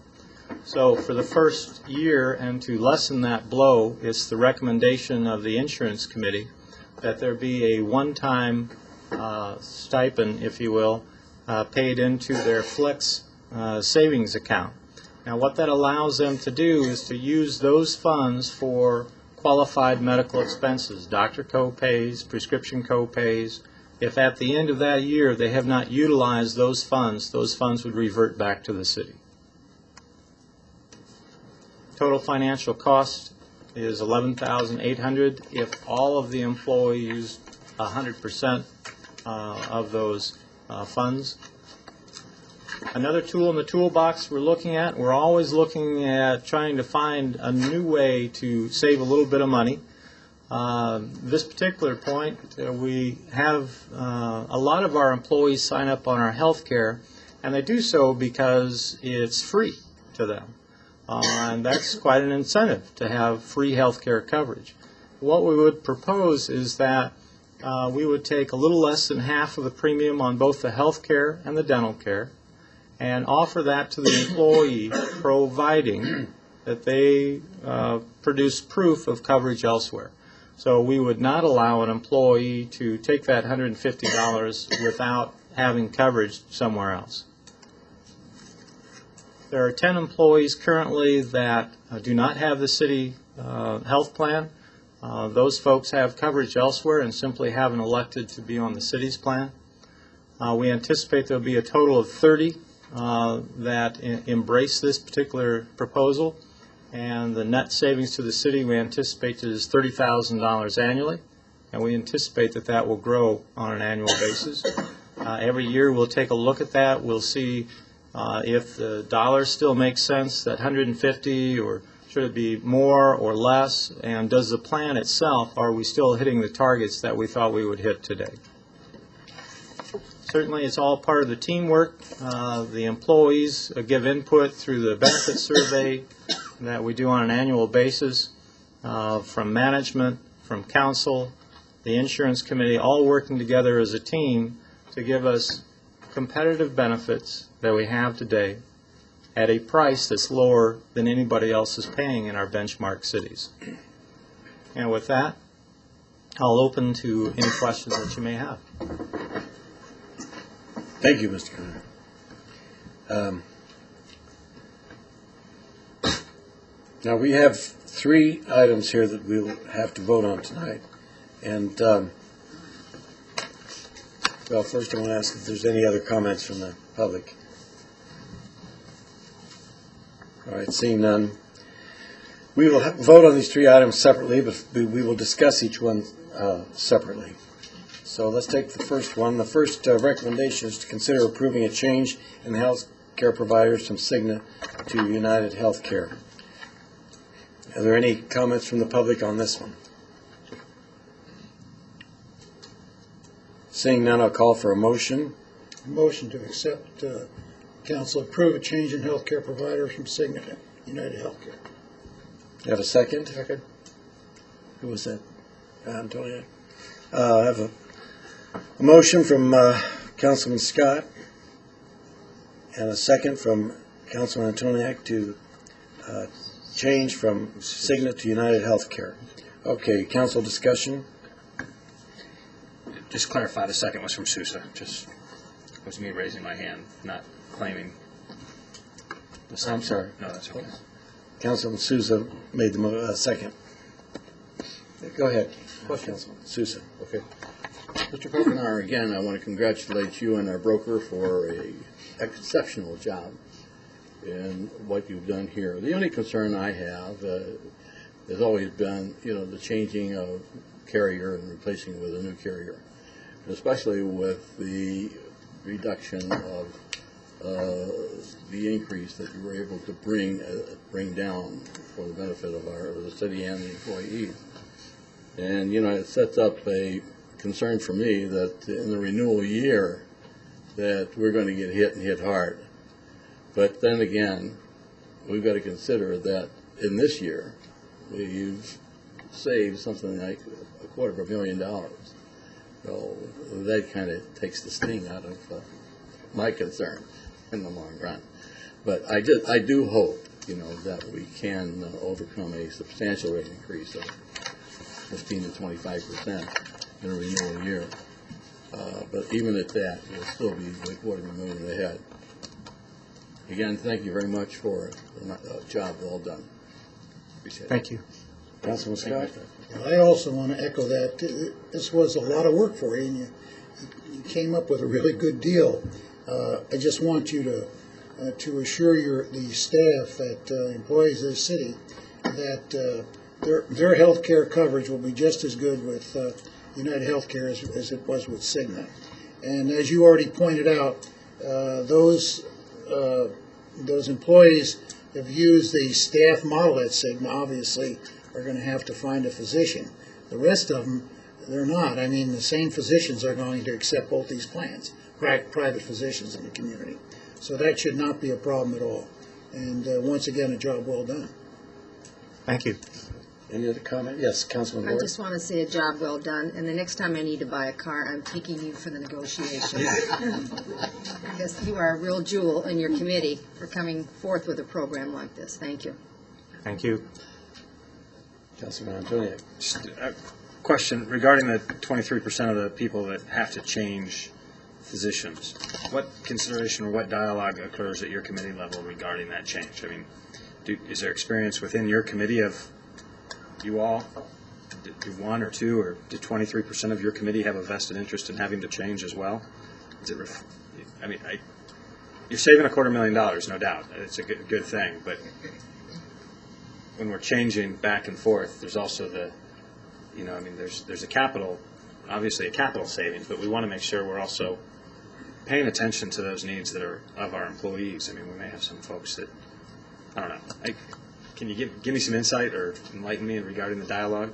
Absolutely. Vice Mayor Cavalier, Councilmember Antoniak, we have 3 members that are actually on that staff model plan. And it was a painful decision to get to that point. And quite frankly, had there have been just a few percentage points difference and we could have stayed with Cigna, that recommendation would have come forth. But the problem is when we start getting to 8% and 9% and we start to get into $250,000, the comfort level was not there to come forth to this council through the city manager to make that recommendation. So, yes, there are members on the insurance committee that actually have a staff member and are in the position they'll have to change. Thanks. Yes, But to follow up on Councilman Antoniak's question to you, everybody will be held harmless, really, from a benefit standpoint. There's not going to be any pre-existing conditions or a great disparity in benefits. And Vice Mayor Cavalier, Councilmember Sousa, that's absolutely correct. Good. I just point out that was a good question that Councilmember Antoniak asked, but in clarification, that's the nature of the beast that we live with today. It is. This is called managed care, and they do anything but manage your care. But anyway, that's just an opinion on my part. So this is what we live with. When you change companies, whether it's a city or any employer, employees have to find new physicians, and sometimes that can really be earth-shaking. But here, I don't think it's earth-shaking at all. That's just my humble opinion. Okay. Thank you, Councilman Scott. Any other comments? I just want to say that I know you go through changing doctors and changing insurance companies. I just recently went on Medicare, believe it or not. But, well, I'm one of the youngest guys here, that's why. I don't believe it. No, I did, and I know by changing insurance companies, it is a problem, other than you. He's the only one that's not on it, I think. Anyway, this is a difficult thing, I know, for change, because I've gone through it, and but it always ends up being for the better, and I would like to echo everyone else's statements on the council, that I think you've done a very fine job. The committee's done a good job in this. Okay, I'd like to go ahead and ask for a call for vote. We're going to vote on the change from the healthcare providers from Cigna to United Healthcare. All in favor of that motion, would you please indicate by saying aye? Aye. Any opposed? The motion carries 5-0. Point of information, Yes. could we take 2 and 3 together? Well, let's look at it.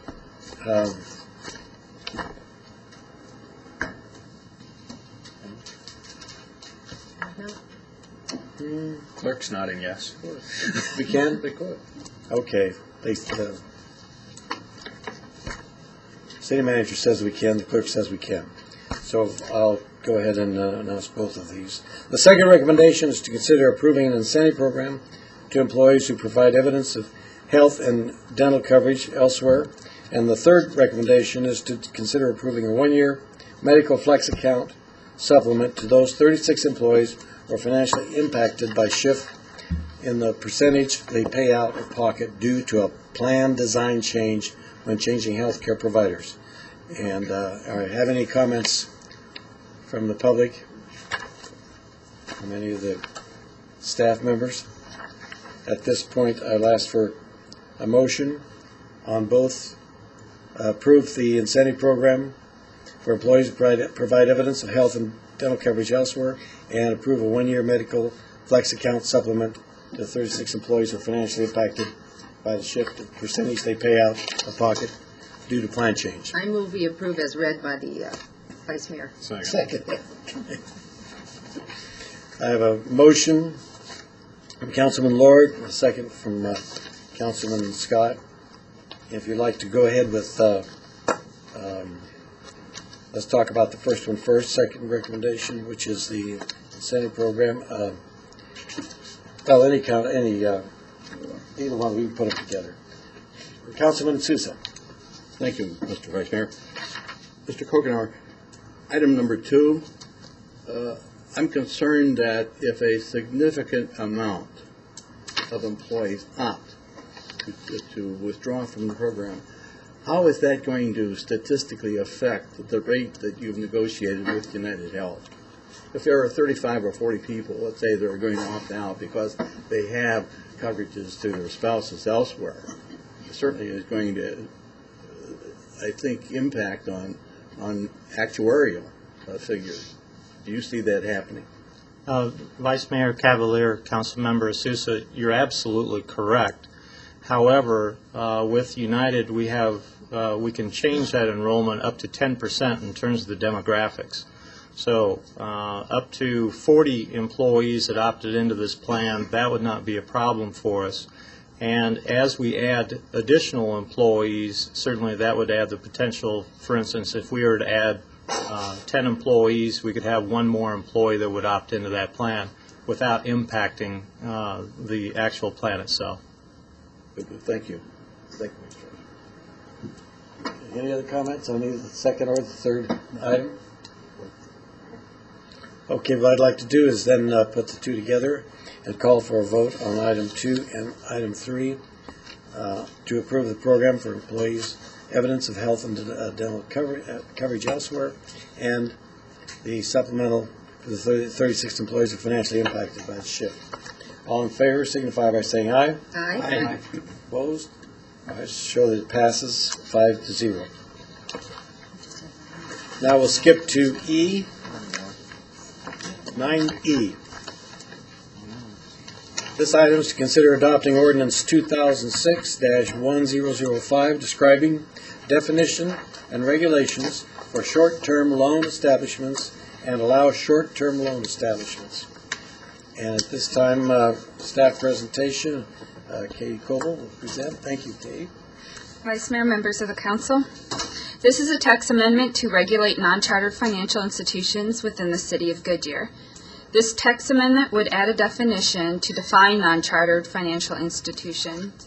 To summarize that definition, it would define a non-chartered financial institution as an establishment other than a federally chartered financial institution that receives more than 25% of its net income from check cashing services, auto title loans, pawn brokerage services, and deferred present services. This type of use will be permitted in the C2 General Commercial District, subject to review by the Community Development Director or his designee. It would also have this establishment subject to a quarter-mile or 1,320-foot separation requirement.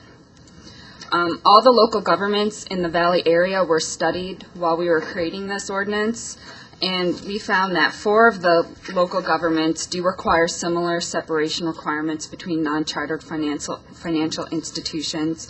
Typically, they were a quarter-mile, but there was one that was a 1,000-foot separation. 3 additional Valley cities are currently working on adopting similar ordinances. And just to illustrate the current situation in the city of Goodyear,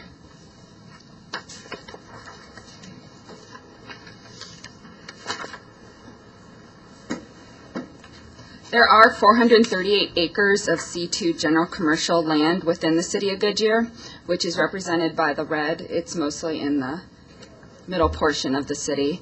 And there are currently 2 non-charter financial institutions located within the city, and there are 3 institutions locating in neighboring jurisdictions that would affect the separation within the city. And those are shown right here with the separation boundaries of how those would look. So those obviously would be grandfathered in, and then any other new businesses coming into Goodyear would be subject to the separation requirements. Staff recommends approval of ordinance 2006-1005, and I can take any questions you might have at this time. Okay. Thank you very much, Ms. Coble. And from now I have any comments from the public. I'll ask the clerk to read the ordinance by title only. Ordinance 2006-1005. Adopting ordinance amending Article 2, Article 3, and Article 4 of the zoning ordinance of the City of Goodyear, Arizona, adopted May 24, 1999, as amended, to provide a definition for short-term loan establishments and allow short-term loan establishments in the C2 General Commercial Zoning District with additional staff review, providing separability and providing for an effective date. Okay, thank you. It's open for, we need to have a motion, don't we? Okay, call for a motion. Motion to accept ordinance number 2006-106 as read by the clerk. Whoops. Number 06-1005. Was it 5 or 6? 1005. 5. 1005. Okay. Correction. 300,000%. Ordinance number 06-1005. Okay. A second. Thank you. Okay, may I have a second? Councilman Scott made a motion to approve ordinance number 06-1005, and I have a second from Councilwoman Lord. Okay, at this time we'll have council discussion. Yes, Councilwoman? I have a question. The ones that are grandfathered in. Yeah. So one of them goes out of business, and a new business comes in. Say, is the second business coming in grandfathered? Is the site grandfathered for that? Or does that mean it turns over then the new business coming in, it's going to be something other than that? Mr. Mayor, or Mr. Vice Mayor, members of council, if they stop the use, Okay. then they would lose the grandfather. And now it's twofold. if we don't have business licenses, so somebody moves in, a second loan company moves in, whatever it is. So now we have an ordinance, but they're breaking that ordinance. So that means that we have to, without a business licenses, we have to be sure we're looking out for those businesses that might be duplicating. Is that correct? How do you know? That worries me. Mr. Vice Mayor, Councilwoman Ward, as a reference to business registration, we now have staff hired to do that project. I'm happy. That's great, thank you. Okay. Okay, Councilman Sousa? Yeah. That concerned me also. What really, I'm sorry we had to vote on something like this for the city of Goodyear. When I look here and read that these agencies can charge anywhere from 300 to 1,000% annual percentage points, it's unconscionable. I mean, this is really penalizing the people at least that can afford to do this type of transaction, but they are basically forced into it at times. And to be saddled with this type of percentage increase is just, to me, quote and unquote criminal. I'm going to have to vote for the ordinance, but I'm sorry to say that the only thing we can't control at the present time is the inequity between that would separate the two short-term loan establishments. So, thank you for my comments, Mr. Vice Mayor. Thank you, Councilman Sousa. Any other comments? Yes, Councilman Antonio. Not that it necessarily needs to be done tonight, but is there anything that prohibits us from, in ordinances like these, to make it 2,600 feet or 5,000 feet? Mr. Vice Mayor, Councilmember Antoniak, there's kind of a balancing analysis on what the proper separation is. About 1,300 feet on these types of uses is, as far as my knowledge, as far as most cities have tested the limits. I can't per se give you what the maximum would be, but this is really the comfort level of the various municipalities and governmental agencies that have studied it have placed the limit at. If we want to be the test case, we can certainly do some more research. And typically 400 feet, 800 feet, 1,300 is kind of a new outer limit. Because I actually asked that question when we looked at it, 1,300 feet. I thought, well, that seems to be pushing the limit. We did some more research and found that some other cities had adopted that standard. But that's about as far as we've seen other municipalities go. There's no bright line test on that. I was going to say I'd be interested in hearing what maybe if there are other cities across the nation that have adopted it. Obviously, it's state law that dictates it, but I mean, I think 1,300 feet. I naturally think, well, that's 4 per mile. That's a lot. You know, a grid is on a mile, so we can have, you know, we could hypothetically between Camelback or Indian School and I-10 along Litchfield Road, you could have 8 of these things. Yes.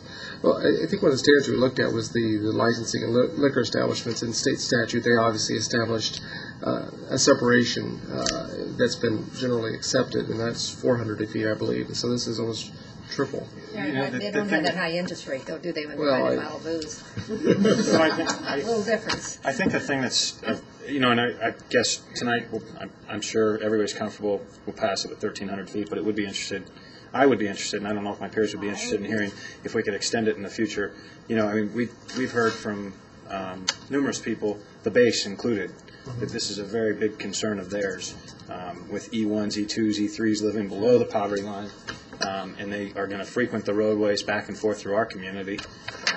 And so if there is an ability to make it 2,600 feet or 5,000 feet, let's do it if we can. Well, is it If better legally not to, justified. then is it better not to table this? Well, we can come back and amend this ordinance, right? I mean, I think it's important we get this ordinance on the books. It reduces the density of them as we move forward. But if we can increase it in the future, I'd be interested in hearing what the city attorney's office finds. We did some research in conjunction with this ordinance to determine whether or not 1,300 feet was acceptable. We can certainly put that in a memo to you and show you what's out there in the world and give you some analysis. Councilman Scott? This is a really interesting discussion, and I think we ought to look into it further, but how thick or thin is the ice if we require a use permit and then don't grant a use permit for any of these establishments? So we don't have them then. How thick or thin is the ice if we require use permit, we don't grant? We, Mr. Vice Mayor, Councilmember Scott, we took a look at this about 6 to 8 months ago at the request of the base for the cities to look into what cities could do to regulate this types of use. We looked at the use permit and thought the ice was getting thin to the point where our feet were getting wet.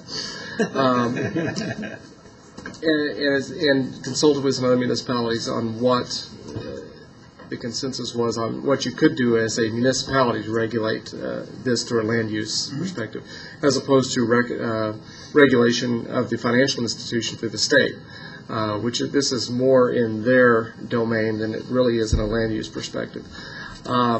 We didn't feel comfortable that a use permit was an appropriate regulation of a financial institution, but felt based upon the fact that there were documented secondary effects associated with these types of uses that you could impose a separation requirement, and that would could be substantiated or sustained through any challenge.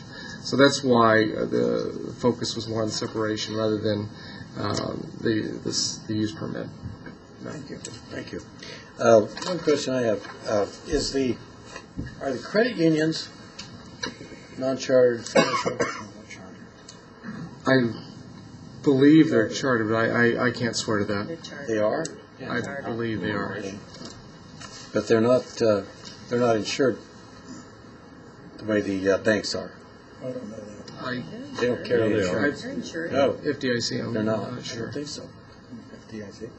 Savings. I don't know. Insured through another mechanism. Okay. Well, that being something else, all right. Okay. Any other discussion of the council? At this point, we'd like to have a, let's see, we have to have a roll call vote on the ordinance 06-1005. Councilmember Antoniak? Aye. Councilmember Scott? Aye. Councilmember Lord? Aye. Vice Mayor Cavalier? Aye. Councilmember Sousa? Aye. Passes 5-0. Okay. Now we'll go on to 9G. We will now have a public hearing to consider annexation of 80 acres, Myra 1, south of Yuma Road. Myra, is that right? Myra 1 of Yuma Road, north of Durango Street alignment. This will be quick. You might correct me on that if you will, Harvey. Mariah. Open the public hearing, and Harvey, will you do the staff presentation? Very briefly, this is 80 acres, a public hearing required for annexation. The map and the petition have been filed, the blank petition and map have been filed. The property is located in this area where it says site. This is also referred to as Paseo Ridge Phase 1, and I'll refer to it that. It has like 3 names, and hopefully this will be the last of the names. I'll have started with Van Leeuwen Farms, Mariah, now Paseo Ridge Phase 1. This is Phase 2. It's within our strip annexed area, which Perryville is a strip annexed area. This is borders La Privada, which is in the process of being annexed and will be before the council at the end of June. Las Ventanas is to the west, which the council has annexed already, as well as Frontera Village, which is now Pradera, which has been annexed by the council. So it touches the city in three areas. It's bordered on the south by Durango Street alignment, on the north by Yuma, and then between 181st Avenue alignment and 183rd Avenue alignment. Surrounding properties, obviously, will be city development on 3 sides. Development proposals have been received. And then this is county property, R143, with a variety of residential and agricultural uses in Maricopa County. The property, we have a zoning proposal for this particular property, and that was recommended for approval by the Planning Commission.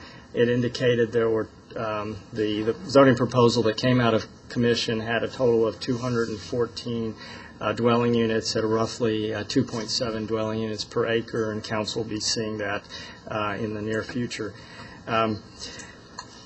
As I indicated, this is a public hearing. No action is required by council at this time.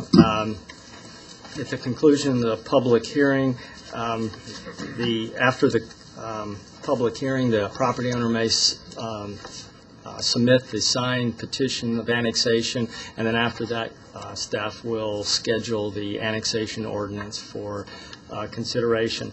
This is also one of the 16 property owners in the memorandum of understanding that the council entered into in May of last year.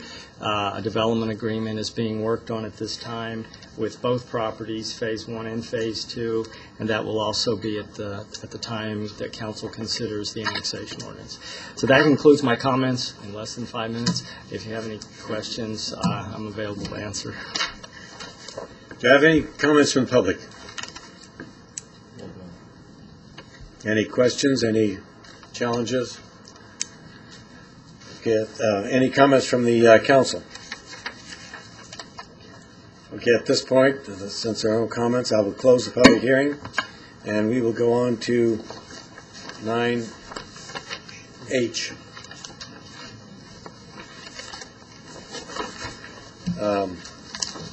This item is to consider approving a preliminary plat for Televerde, southeast corner of Camelback and Citrus Roads. Rod Davasoli will present staff presentation.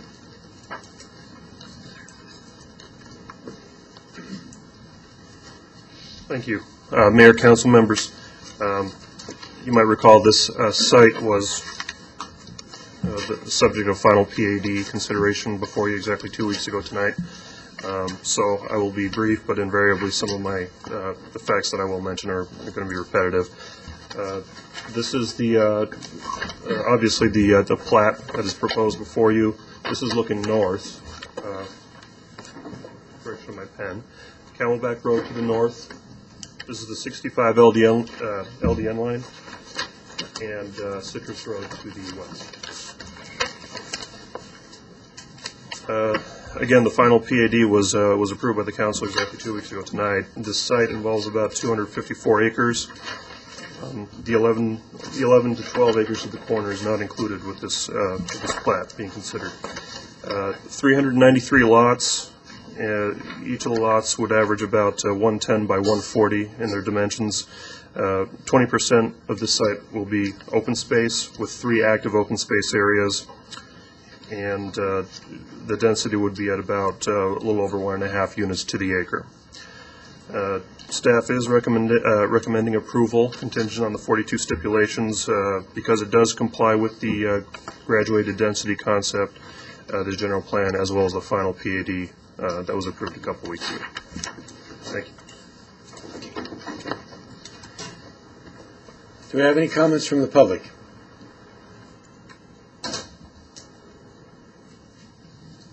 Any Andrew Moore, or Mr. Earl, Curley, or any? Okay. Vice Mayor, members of the council, Andy Moore, 3101 North Central in Phoenix. We, as staff said, have been in front of you just 2 weeks ago on the final PAD and the development agreement, which you graciously approved. I have nothing to add to the staff's presentation. We are in agreement with all of the stipulations. You'll note one of the stipulations is the final one that we crafted at Councilmember Antoniette's request last time, making sure that we do have a connection from our where we're doing our easement, that we'll be notifying all of these people of the easement that we have to this pre-existing preliminary PAD, and that only goes away if, in fact, that zone's something other than residential. So if you have any questions on it. Thank you, Mr. Moore. At this time, any other comments from the public? Seeing none, I'll call for a motion to approve the preliminary plat for Talaverde Estates, subdividing 254 acres into 339 single-family residential lots located at the southeast corner of Camelback and Citrus Roads, with a list of how many stipulations? 42 stipulations. All right, do I have a motion? Motion to accept the preliminary plat as you just read. I have a motion from Councilman Scott. Do I have a second? I have a second from Councilman Antoniak. Open for discussion for council. Councilman Sousa? Mr.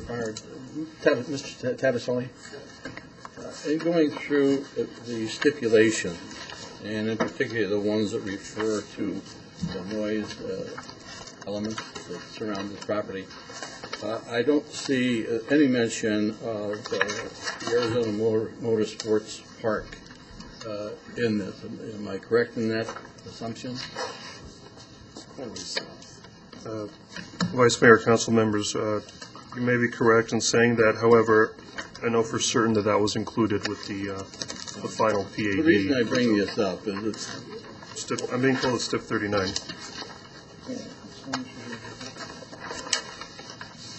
Yes, STIP 39. Yes, it's 39. Oh, yep. Very good. Thank you. No further comment. Councilman Antoniak. And for the stipulation that Andy referred to, that I crafted, was on the zoning, correct? Not Correct. on the, okay. So that's addressed in the zoning, not, it doesn't Well, need to be. it does. It does. Actually, we just pointed out that, yeah, it does occur here on stipulation number 39, but it is also included with the final PAD that was approved. No, I'm sorry, the stipulation that relates to the easement on parcel 1A.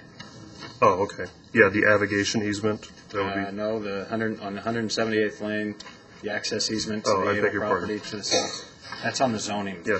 I just want to confirm that's on ordinance 2006-998. That's where we put it last couple weeks ago, right? we did, we inserted that in there after council. We don't need to be redundant here in the PAD. No, I'm seeing Harvard say no. Okay, good. Just want to make sure it's covered. Any other comments from council? Okay, where are we here? Let's see, we've got a motion, and now we call for a vote on the, to approve the preliminary plat for Talaverde Estates. All in favor signify by saying aye. Aye. Any opposed? Show that the vote 5-0. 4. Item number 9I. This item is to consider approving notice of intent for water and sewer rates and fees and set a public hearing date. And David Iwanski will present the staff presentation. David? Thank you, Mayor, council members. Good evening.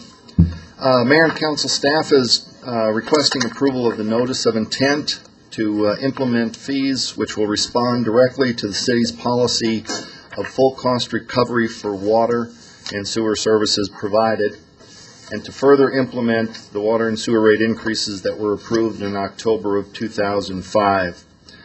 In addition, council approval is necessary to set a public hearing for June 26, 2006, for the purpose of adopting new city code provisions which will amend Chapter 12, the sewer chapter, and Chapter 14, the water chapters of the city code.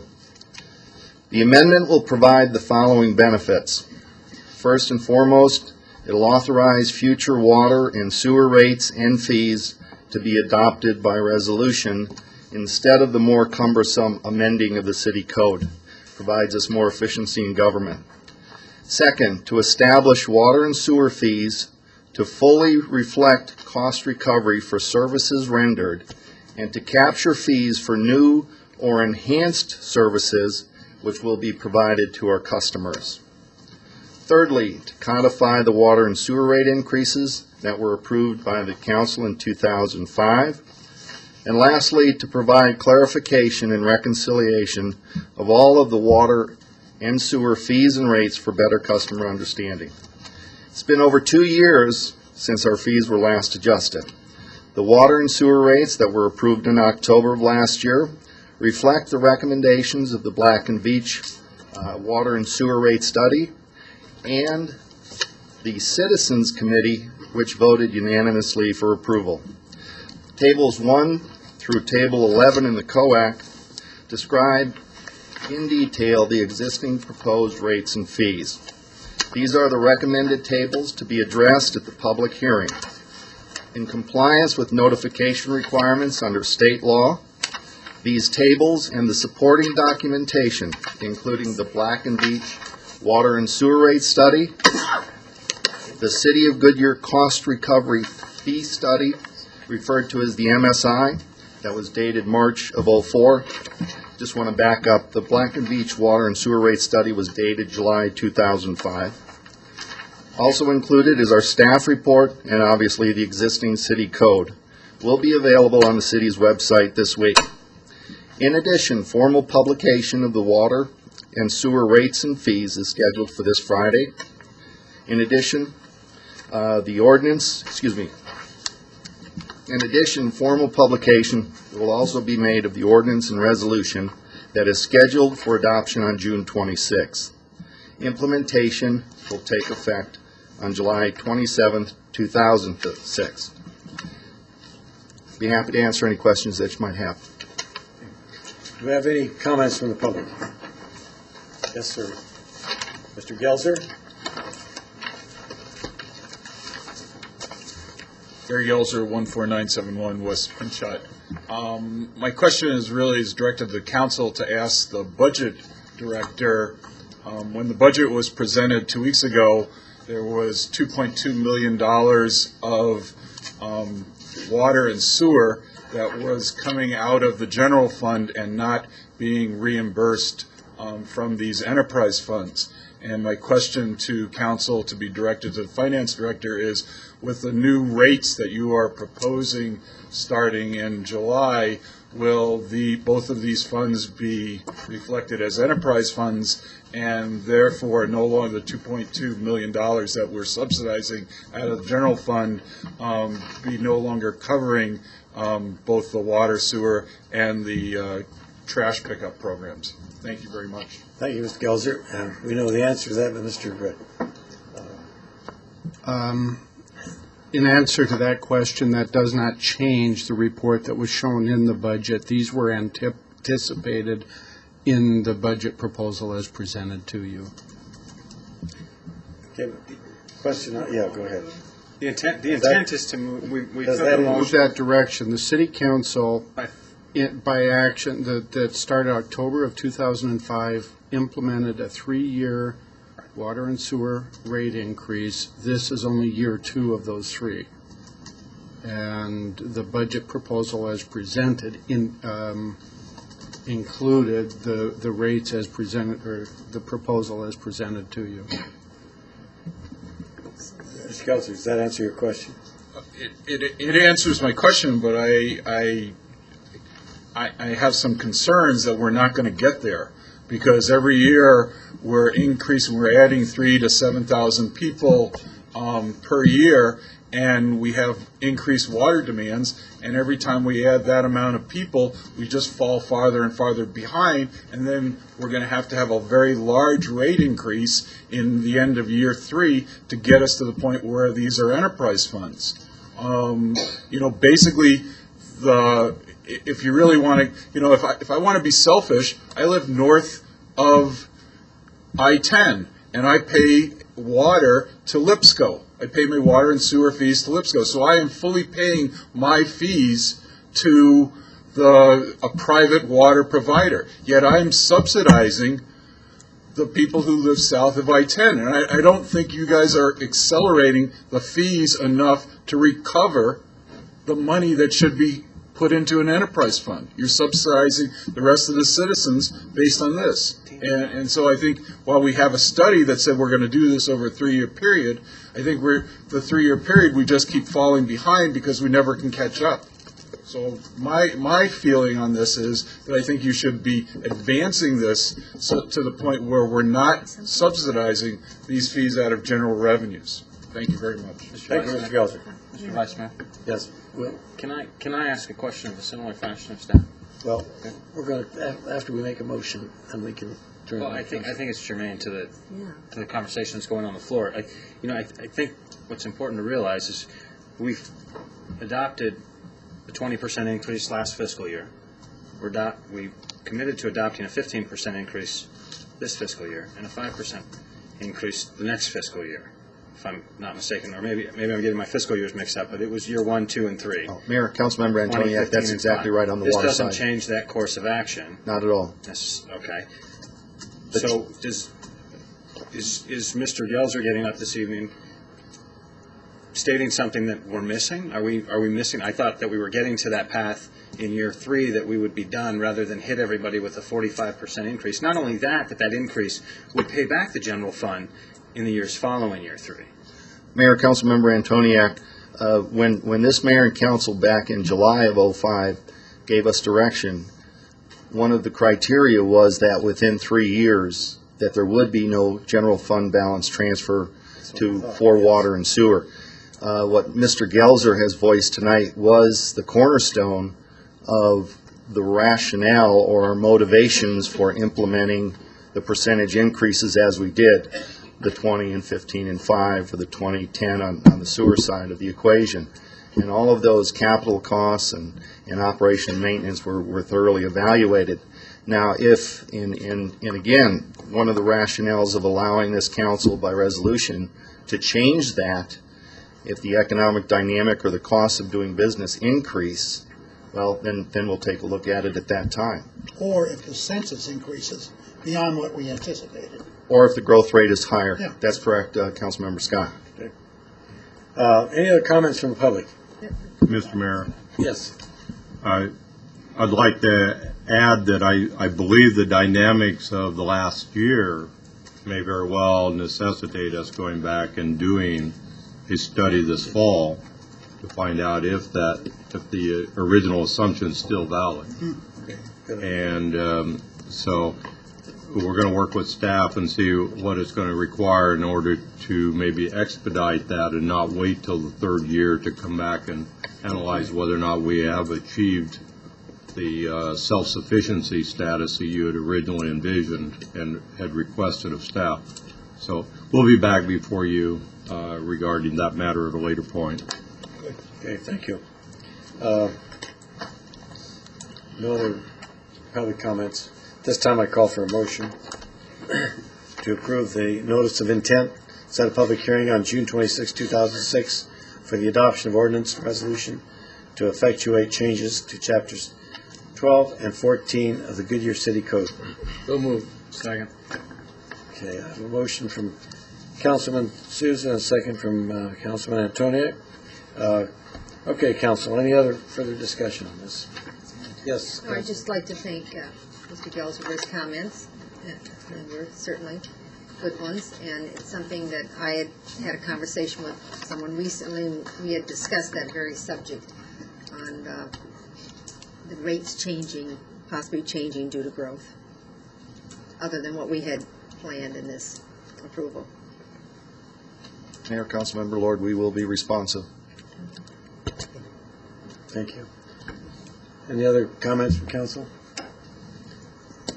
At this point, I would call for a vote. This is, no, we don't have to have a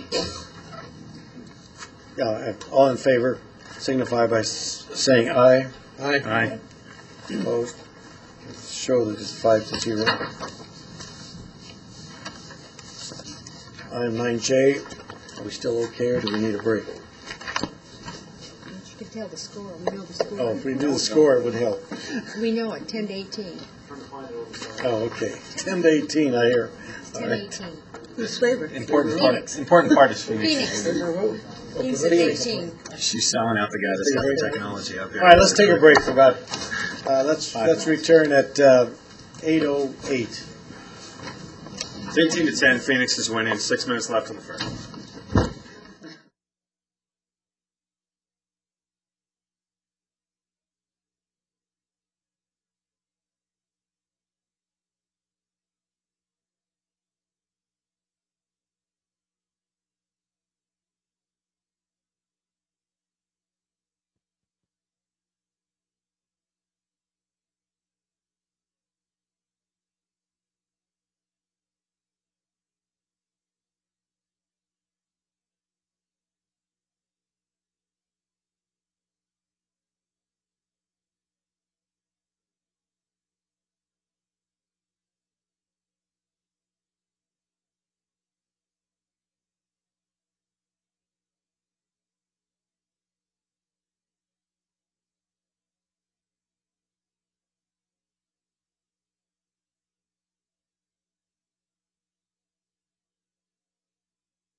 $18.26. 8 points. 26 to 18. Wow. Feel free to flash it up there. He's cutting it off right now. Okay, we got it. Okay, where am I now? All right, we're on, I see we adopted. Yeah, Where are we? that's yours. J. That's yours. That's fine. J, right? Yeah. Hopefully. Okay, let's go on. All council members are back, and we're ready for 9J. This item is to consider approving, this is correct, yes, approving preliminary plat for Palm Valley Village, northwest corner of Litchfield Road and Indian School Road. And David Canning will present staff presentation. Thank you, Vice Mayor Cavalier and members of the council. The subject property is located at the northwest corner of Litchfield Road and Indian School Road, within Phase 3A of the Palm Valley Planned Area Development. Sunrise at Wigwam is located to the north. That's a single-family residential subdivision. A single-family neighborhood in the city of Litchfield Park is located to the east. Safeway Marketplace Shopping Center is located to the south. And again, the Sunrise at Wigwam subdivision is located to the west. Suncor Development Company is requesting approval of a preliminary plat to subdivide approximately 13.5 acres into 7 commercial lots. And as you already may be aware, Palm Valley Village is a master design neighborhood shopping center that will include approximately 88,000 square feet of commercial space. And the zoning for the property is mixed-use commercial, which is subject to the city's general commercial zoning district.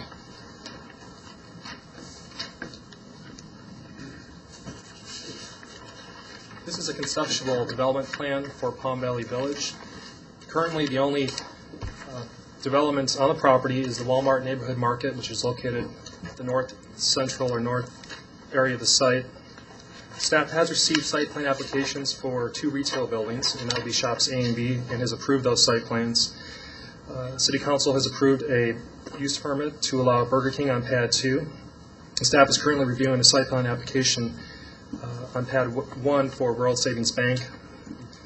Staff has not received any development applications for the parcels located in the western part of the site. And this is the preliminary plat for Palm Valley Village. The lots, which range in size from just over ½ an acre to just over 6 acres, and the lot configurations are consistent with the requirements of the city's subdivision regulations and zoning ordinance. 3 access points will be provided along Indian School Road, and 1 access point will be provided along Litchfield Road. And Suncor has provided a cross-access easement throughout the site for lots that do not have direct access to the curb cuts. On April 19, 2006, the Planning and Zoning Commission unanimously recommended approval of the Palm Valley Village preliminary plat. Staff is also recommending approval with the same stipulations as the Planning and Zoning Commission. And this concludes my presentation. Staff is available for any questions you may have. The applicant is also here. I've been told the applicant does not have a presentation, but will certainly be able to answer any questions you may have. Thank you. Are there any comments from the public?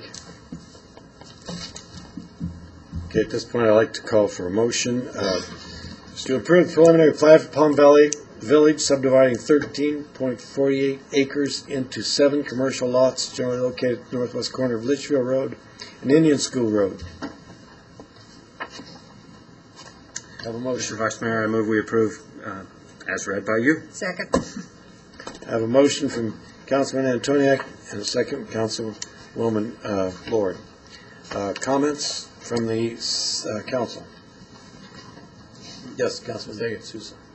Mr. Kenny, do you know if there are any gasoline stations that are anticipated in the proposed project? Vice Mayor Cavalier, Councilmember Sousa, there is potential for a gas station located on Lot 6, which would be located just west of the Walmart parking lot. Staff has not received any applications at this time. An application for a gas station would require approval of use permit, which in turn would require city council approval, so you'd be able to take a look at a conceptual site plan, building elevation, et cetera. Okay, thank you very much. Thank Any you. other comments? Okay, at this time, I'd like to call for a vote for the to approve the preliminary plat for Plum Valley Village subdividing 13.38 acres. All in favor, signify by saying aye. Aye. Opposed? Show that the motion carried by 5-0. Item K, 9K.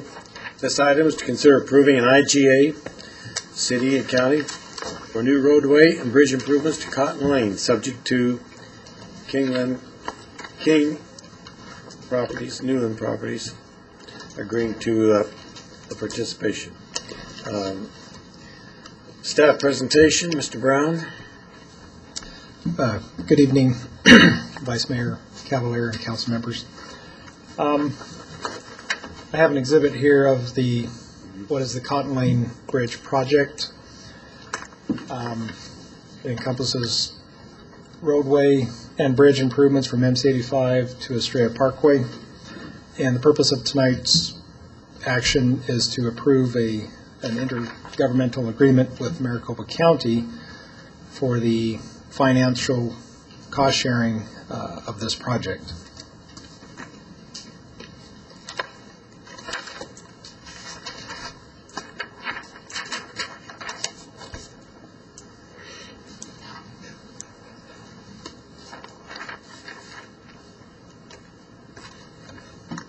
Lay it out on there.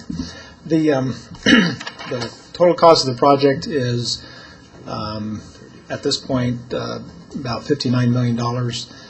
The city's share of this would be approximately $12.7 million, with the county and the two other partners, Sonterra Partners and Newland Communities, contributing the other portions of this project. The development agreements with Newland and Sonterra will be presented at a future council meeting. So this, the IGA with the county would be contingent on the approval of those development agreements with Sonterra and Newland. And with that, I'm going to end my presentation, just open it up for any discussions you may have. Okay, yeah. Any comments from the public? And Bill, do you have any comments?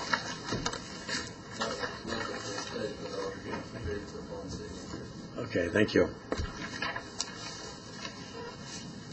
Sorry. Okay, so, yes. I was just going to say I forgot to introduce Bill Hahn. He's with Maricopa County. Yes, I think most of us know Bill. All right, I need a motion to adopt Resolution 2006-10.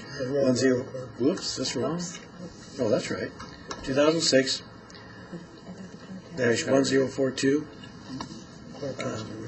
Oh, wait a minute. This is, the clerk has to read this, right? Your coach over on your right side was trying to help. Hey, thank you. Resolution 2006-1042, authorizing the city manager to execute an intergovernmental agreement with the Maricopa County for new roadway and bridge improvements to Cotton Lane from Estrella Parkway to MC-85, including the new Cotton Lane Bridge. Motion to accept resolution number 2006-1042 as read by the clerk. Second. Okay, I have a motion by Councilman Scott and a second by Councilwoman Lord. Council discussion. Yes, Councilman Antonio. What I hope is a quick yes or no question, but may not be. Is Newland still pursuing the roundabout with the change in leadership down there? Is that still? Are you referring to the roundabouts within Estrella Mountain Ranch, or the No, one the one that's specifically that's part of this project, Estrella Parkway and Cotton? That is That's in Newland. well, that is not Newland's pursuit there. That's part of this county city project. Okay. And that is still part of the project. That is still yes. part of the project. Okay. Any other comments? Okay, at this time, we have a roll call vote. Yes, we could have a roll call vote, please. Councilmember Scott?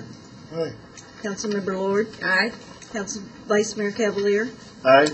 Councilmember Sousa? Aye. Councilmember Antoniak? Aye. Passed 5-0.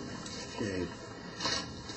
9L, this item is to consider approving agreement with Westcor for design of public infrastructure.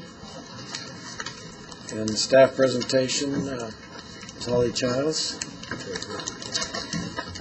Vice Mayor Cavalier, council members, I have the unenviable position of being the last two business items tonight on the agenda.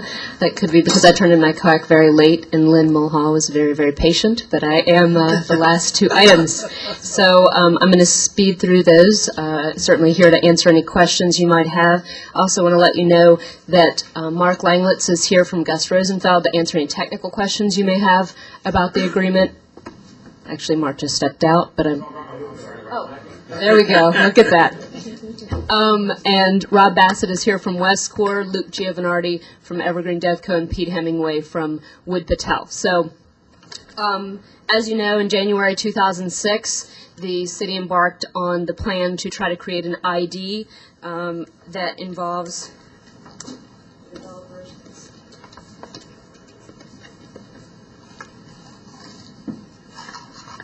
the developers of what we're calling the McDowell Commercial Corridor, that area along McDowell Road from Bullard to Pebble Creek Parkway, both north and south of McDowell Road to I-10. So those are the developers that are involved in this process.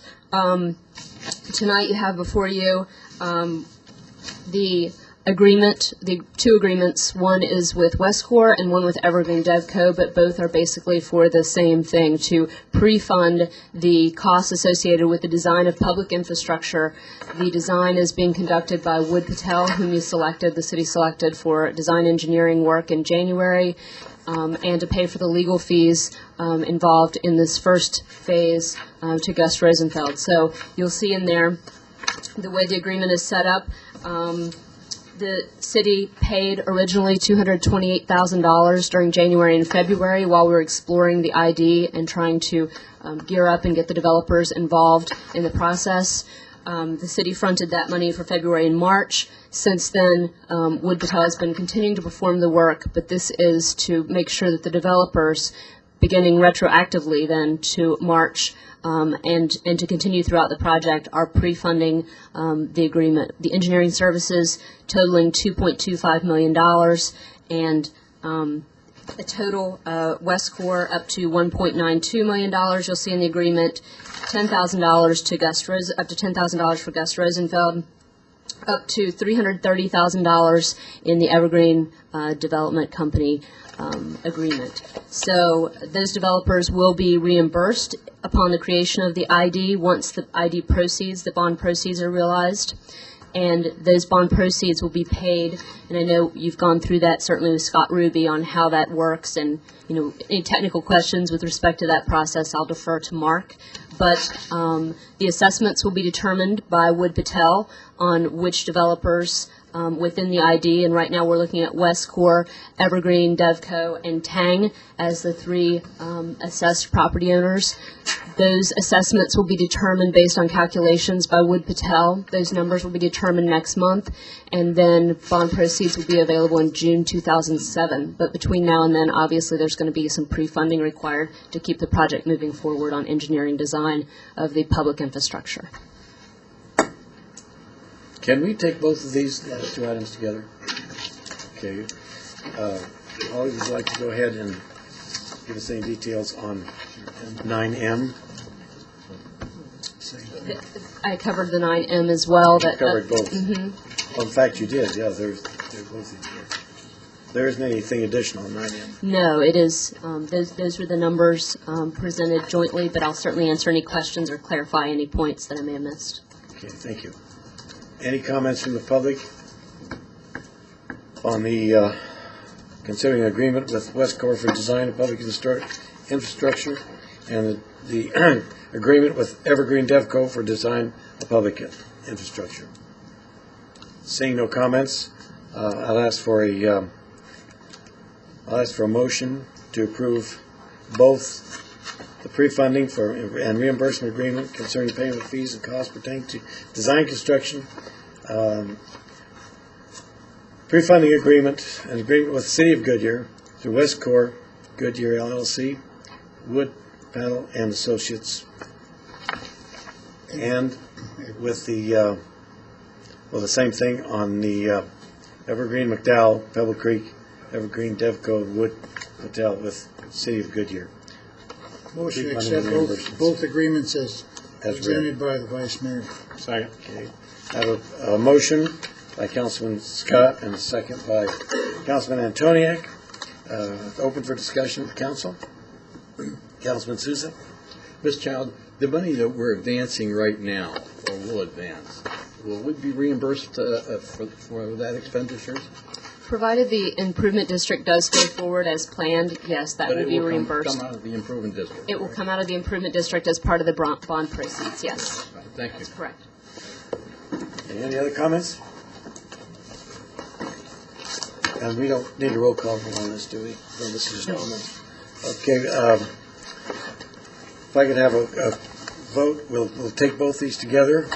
All in favor signify by saying aye. Aye. Opposed? Show that both 9L and 9M passed by 5-0. And that is the end of our business and the information items. City manager, staff summary, follow-up items. Mr. Vice Mayor, members of the council, staff action items to be followed up on includes staff will work with the developer regarding the design elements for the proposed Wells Fargo Bank so that the building incorporates more design elements and blends with the surrounding properties. Number two, staff will research what other jurisdictions have adopted regarding what is a proper separation between short-term loan establishments.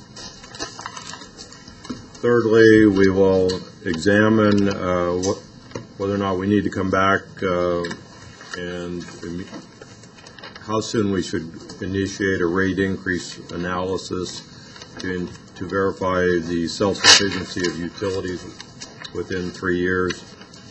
And lastly, the staff will work with the developers to improve the design guidelines at Target with the Target and Vestar owners. Is anything else that council would like to add to this list? Does any council member have any inquiries of staff? Yes.